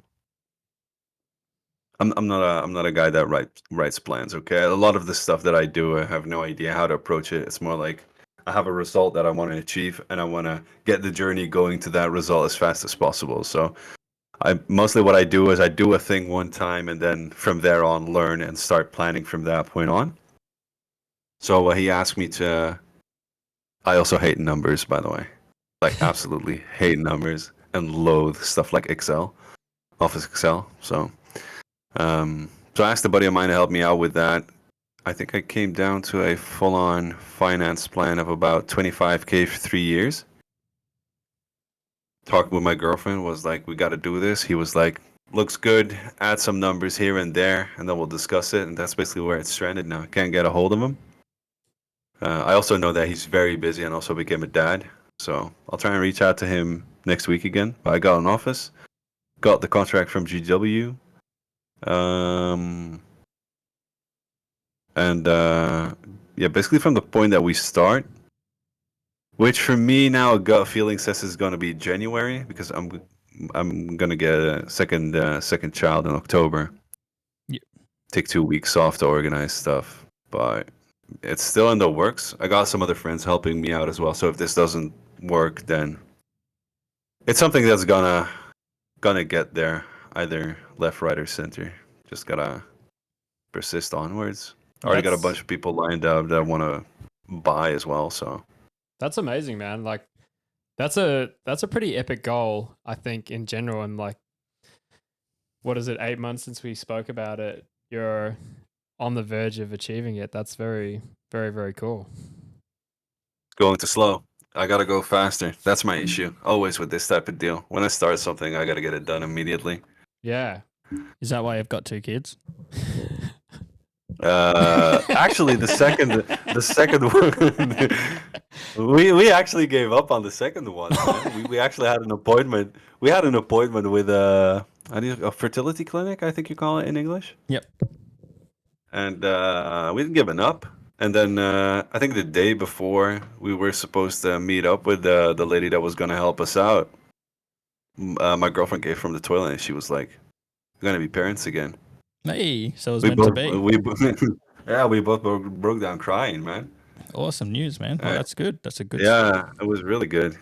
Wouldn't advise it to anybody that actually wants to achieve something in life. You know, if you're kind of career driven, then don't take kids.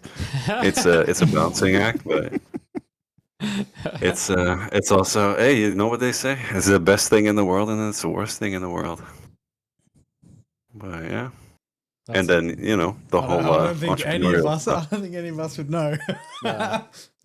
I'll take your word for None it. of y'all.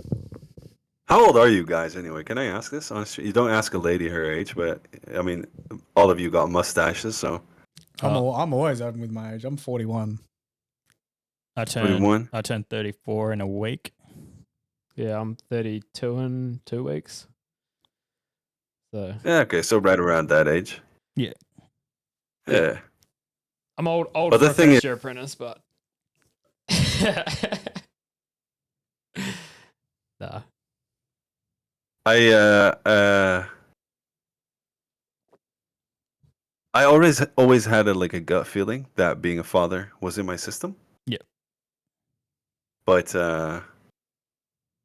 man, do I love the days when I bring my son to my parents and have him there for a full weekend just to be able to feel and think something again. I love the little guy to death, man. Like absolutely, but it is.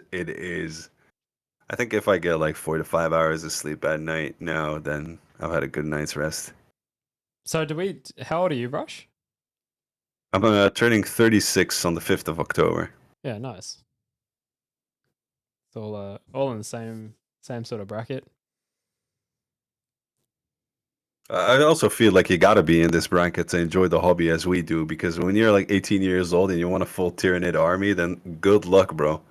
Yep. Yeah. Yeah, it would have been real hard for me to paint a Tyranid army while I was at the nightclub. So Yeah, exactly. Chasing tail, drinking beer, and then have money for a mini? Absolutely not, dog. I spent most of my weekends playing sport with my mates because I was like, it's the only way to be around my mates. It's kind of ironic though, because like at that age, you've probably got the time to do the hobby, but just not the money. And now that we've got the money, don't have the time. you don't have the time. I most definitely have the time. Yeah, well, you've made But the I time. make it. Yeah, you've made the time for Yeah. it, which is always impressive for sure. But I see what you're Oh, you saying. gotta cut back on stuff, You yeah? if like with the school hours, you would have so much more time if you dedicated your time to hobby like Yeah. you could as an adult. Because school, you get what 4 months, 8 months off a year or Yeah. whatever it is. Imagine if that was just like you just come home from school at school holidays and you're like, sweet, I'm gonna smash this. I'm gonna out. hobby for the next 2 Yeah. weeks. Like, Yeah, But this is also like a lot of hindsight 2020 Yeah. type of deal, you know. I think the next kid that gets into painting at like 8 years old and continues on until 36, he's just gonna be like Warhammer Jesus. The new coming of what was his name again? Richard Blanche, or maybe even Darren Latham or something like that. Second coming. Yeah, absolutely. I think we're probably starting to see a little bit of that now through Instagram. Dude, there's 18-year-olds. some of the kids coming Jacob through. Paints. Yeah. Jacob Paints. Yeah. I remember seeing him when he was 18 and he was painting heavy metal box art, and I was like, this is insanity. This is insane. Yeah. Now he's like 24 and he's just painting like insane Alpha Legion stuff. Like it's just gotten better and better. It's Yeah. wild to be able to pick up a brush at that age. Like, because he would have been painting way before 18. Yeah. Oh, yeah. Before he's like posting on Instagram and stuff. Yeah. Yep. Absolutely. Yep. Yeah. Well, that probably takes us to pretty close to the end. Yeah, big old long chat with Brush, as always. Yeah, as always. I think. Yeah. So what's coming up? We've got Bristle 2.0 coming in. Do you say October, man? Yeah, due date is 10th of October. Nice. That's huge. And then when's BrushCon? When did you say BrushCon was going to be? 21st of March Nice. next year. And then we've got the Brush Christmas charity event. Yeah. I think that's worth giving people a heads up for now. Like, for those that want to support their favorite painters, get a model, not really support a charity and get a model from their favorite painter. I think that's definitely something to look out for. Do you launch that in December, or is that launched a little bit prior? No, we're gonna see. I've been approaching painters now to join in. We've made like a giant list of sponsors as well, because we got some new power behind the scenes. So we're gonna get sponsors. Last year, I think I did a 8-hour stream. This year, I'm looking to do a 4-day or 5-day stream, touching on different subjects. And the ticket sales will most likely go open the first or second week of November to give everybody enough time to join in and get the news out there, basically. So are you following through with the project that you messaged me about, that Warhound Titan? Is that what you said you were doing? I could do it now, but that would mean that I would need to find a job immediately. But I still think maybe we should actually start work on that. Dude, there's so much ideas and plans. But yeah, it would be amazing, right? Do TikTok, Twitch, Sphere, get a bunch of painters in and do something amazing like that. Just a mini painter takeover. I've got some ideas. A simple idea, very simple idea. Just having a simple template artwork that goes on everyone's stream. It's the same thing, where you've got like a little icon for the brush Oh, that's giveaway cool. up in your corner, so you know that specific content creator is participating. That's a cool idea. Mm. Nice. Assets. Look at you. Digital wizard. Oh, that's me. I'm definitely a wizard. Yeah, but first focus is charity. Get that stuff going, and once that is done, we'll look into it. I'll send you guys an official invite to BrushCon as well. I know chances are slim. Although, hold on, let me interrupt real quick. Did you say you were going to the UK for painting classes? I want to go to the UK. It's stuff I want to do. That's long term. I'd love to be able to do what Anfarius and Metas are doing, how they're coming to Australia to run some stuff. The hard part is there's already a ton of heavy metal painters over in the UK, so I guess it would just be people that want to do a class run by BFG Justin more than learning how to do heavy metal, if that makes sense. Yeah. But that's one of those things where I think Brush really illustrated as like reaching out to your community and being like, hey, do you guys know people that would want to sign up for a BFG Justin paint class, and seeing if you could pre-organize it, like get a bunch of people to sign up to it prior to going, then you've got the numbers yeah, for sure. to just like, even if you don't make money on the trip, you're just doing it to cover a little bit of the expenses or even like subsidize the trip a little bit. It's still like you get to go over to the UK. Like, We were meant to go this year as one of the hobby heroes, but we didn't get enough votes. yeah, what happened? Not enough votes, man. It's rigged. Yeah. But if you should just throw it out there, man. Do 2 dates, one in England, one in Australia. See how many tickets you sell, and then just gauge what the interest is, my man. I think if you're able to teach, I think people are more than down to hop on spending a day with you and learning from you as well. And you're a way, Is it something you're a way better teacher in person than I'm on Twitch. and online. Yeah, absolutely. I don't learn shit on those streams. Thank you. Appreciate that. No, but you wouldn't at the moment. Yeah, when yeah, he's absolutely. pushing buttons on a controller. Like it's hard to learn. I'm pretty good at teaching people how to play Space Marine too, as well. But in all seriousness, though, like the hands-on, when you're right there, like instant feedback on what, like if I'm painting, for example, it feels like, even watching you with the people we had at DreamHack, it was like the progress was so quick because you could just correct on the spot, or you could offer advice on the spot, as opposed to like the best you can do on a live stream is try and illustrate that on a small part or a small piece as quickly as you can. Yeah. It's not the same as yeah, but it's not the same as on the actual model they're trying to paint. Yeah. Yeah. Definitely a possibility.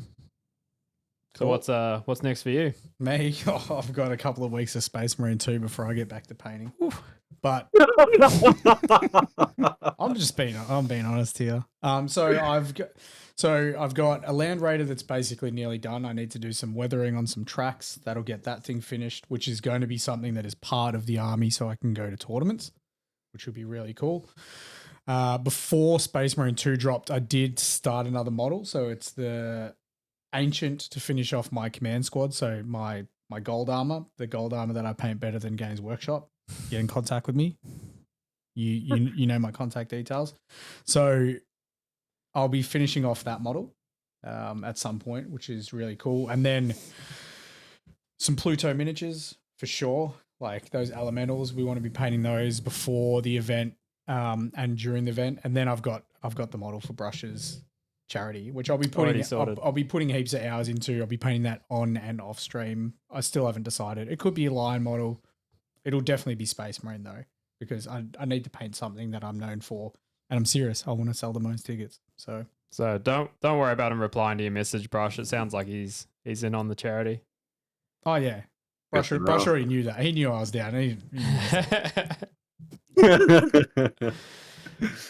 No, that's cool. More nids. You're going to be shocked, but I'll be doing more nids. Damn, as I said, putting Tyrant Guard I together. thought you were going to give them up and start some Space Marines. I've got after. a couple of look. Once I've got an army of Tyranids and I've got one that I can put on the table, I've already got the next army I'm going to paint. I'm going to paint some Night Lords. So very cool. But I've got like 3 Carnifexes, my battle line, and some of my battle line because I painted some, and the Tyrant Guard. And once they're done, then I can look at maybe, doing some Night Lords on the side, but they're my main focus. I'm just struggling to get an extra Carnifex at the moment because they're very hard to get. Popular. And we're talking about PAX is the next big event. Yeah. PAX is our next BFG big Live. event. We haven't got any other events that I know of yet, but I also haven't checked the emails in a couple of days, so who knows? When's PAX? PAX is the 11th till the 13th of October. Nice. Or the 3-day ticket, the full 3-day tickets are all sold out. So I think you can still get single tickets to that event. I believe the area that was designated to the hobby has changed from what it was initially planned, but That'll be updated on the map, no doubt. it'll be We'll updated on the map. We'll still be there. We'll be doing our thing. Our area's been reduced to a smaller size than what it was. Oh, really? Yep. So we're gonna be super cramped, but it just means that Mark can get closer to Tiny. I'll sit on Tiny's lap. Yeah. It's Be okay. cozy. It'll I save already some knew room. that was never going to be Yeah. an issue. That was probably going to be the situation anyway. Yeah. Well, yeah, it was going to be hard enough to keep those two away from each Yeah. other. So His No, name so won't be- that's here His in name Melbourne, won't be Tiny so- after PAX, I'll tell you that much. So yeah, so that's a really cool one. Another big event. So that'll be 3 events this year. yeah, It's just pretty cool. it will be. Yep. It's crazy to think of it that way. Because it's DreamHacks feels like it was a while ago, but I still remember when we turned up and you and I did bump in by ourselves. oh It was man, nutty. that was too funny. I think we were definitely fish out of water. Like we're both so stressed about making it look like cool. Yeah. And Well, we didn't know what to expect. Yeah. And then they had our banner and they were like, you can't use the banner. we're like, And like, I was like, I'm fucking using my banner, dude. You don't make a banner with Battleforged Gaming on it and say what we're doing and not expect me to use it. I'm using that banner. Yeah. Absolutely. And then I stole it. Did you guys get paid for Nah. DreamHack? No. And you couldn't bring your banner. No, they made a banner with sponsors on it, but they stuffed up one of the transparencies on the sponsors and they're like, the sponsors don't want to use them. And we're just like, we're using it, dude. Yeah, so for us it was like one of those. Oh, okay. Oh, I thought you brought your own. We Sorry. thought it was like so cool because it was like this really official looking banner that had BFG on it. And we're like, oh, it's got like Monster Energy. It was like, we've made it. And Intel, and we're like, oh, this is so cool. We've got this banner on here, and they're like, look, we misprinted this part of the logo. You can't use that banner. And And there was only like 4 that were like that. yeah, ours was one of the 4 of like all the 50 exhibits or whatever. It's like that. And Justin and I basically looked at each other and we're like, we're fucking using that banner, bro. Yeah. We had this like discussion with one of the guys, and we basically became too difficult to deal with. And he's like, look, if you guys want to cut the top off someone else's banner and like jimmy it up somehow, I won't tell anyone if you don't. And we're like, cool, that's what we're doing. So we're like under the table just hacking the top off someone else's banner to slip it over ours. And then someone else was like, can you do that to mine? Oh yeah. That's right. And we're like, oh, where do we put the BFG logo? Like, because you've got the BFG sword and shield. Oh, yeah. And we just put screws in their wall. Chuck screws into the wall. We're like, this is our house now. Yeah, it was definitely Rebel takeover for sure. Ben, please have us back next year. Oh yeah, no, I mean that wasn't us. That was some crazy lunatics that just came The out of screws nowhere. were already was- there. We just found Yeah, I a just use hung it to there. Yeah, we were nothing but respectful that entire time. Yeah. But no, we had a lot of fun though. Like that was No more champagne for you guys Yeah. on Oh, Dude, the if I potty have another 'cause glass of champagne, you guys I'm are gonna be letting out all our doing some secrets. Space Marine after this. I'm gonna be a little bit tipsy. yeah, it's gonna be wild. Yeah. But yeah, so that's an October pack. Sorry, not more trashing of DreamHack. That's next year. Yeah, there's definitely gonna be more security when we go back. Oh, the lady that wouldn't let me on our own table. Oh yeah. And she's like, I can't let you on that table. I'm like, why? I built it. She's like, I don't know if it can support you. I'm like, I know for a fact it Yeah. can support 7 of It me. took 8 of us to lift it in here. Yeah, that was so good. So yeah, packs, and then when are the battle reports coming out? I've been rolling dice for no reason. I'm like out on work sites rolling dice. We are still waiting on the area being cleared at House of War. So we're restricted by that. But as I always say, when it comes to those battle reports, the more they're delayed, the more time it gives people to paint their armies. So all the armies are going to be painted by the people using them.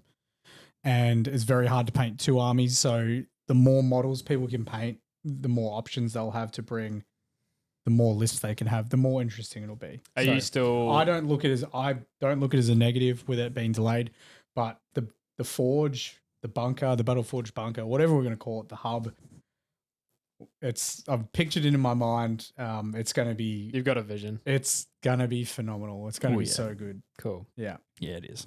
That's exciting. And you've worded up all the guys. Everyone knows what the deal is for painting up for the battle reports. Everyone knows what the deal is. Yep. Space Marine 2 is happening now though, so Yeah. there's not much of that happening. But yeah, no, it's gonna be yeah. Cool. Space Marine 2 for a couple of weeks and then back to cracking the whip. Yeah. And well, I've never cracked it. People paint at their own speed, which you need to enjoy what you're painting. so, Absolutely. yeah. Absolutely. Cool. That's thank you very much for coming on. My pleasure. Thank Brush. you for having me. Yeah. And background mic. Hopefully people enjoyed the surprise of the background mic, the wild background mic. I did. It took a second for it to sink into me when he walked in the room. He walked in and he was like, hey, and I was like, hey, wait. I'm pretty sure Lockie still doesn't know I'm in his house. Mike's been in Lockie's house for 2 hours and he has no idea that he's here. For those that know Lockie, he was prior to the show, he was in here having a yarn to these boys. I was standing right behind the door and he kept bumping the door into me while I was trying to like hide from him. And he did not even notice that he just was kept hitting yarning anything away with and the then door. left. Yep. Never the wiser. So, And as always, even with Mike here and with myself, don't forget to like, share, and subscribe. oh my God. Don't worry, dude. I still do it at the end. So I can't believe we can't change things. I thought I nailed that intro. I rolled back like a diva and I was just like, I'm going to come in 5 minutes, 5 minutes to showtime. I'm going to do the intro. I'm going to kill it. And then I'm just going to leave. I do the same thing. I dude. forgot the Well, like I and still- subscribe. I still do it. Damn So, yeah. That's it, guys. Appreciate Brush, you watching. lovely Thank you talking so to much, Brush, for joining us. If you want to check him out on Thank you Twitch, so much for having me. Brushlikker. Yep. BFG Justin, Dice Steady Mark. I'm Background Mike. Thank you, everyone, for tuning in. Peace out, everyone. We'll See see you you in guys. 2 weeks. Back later.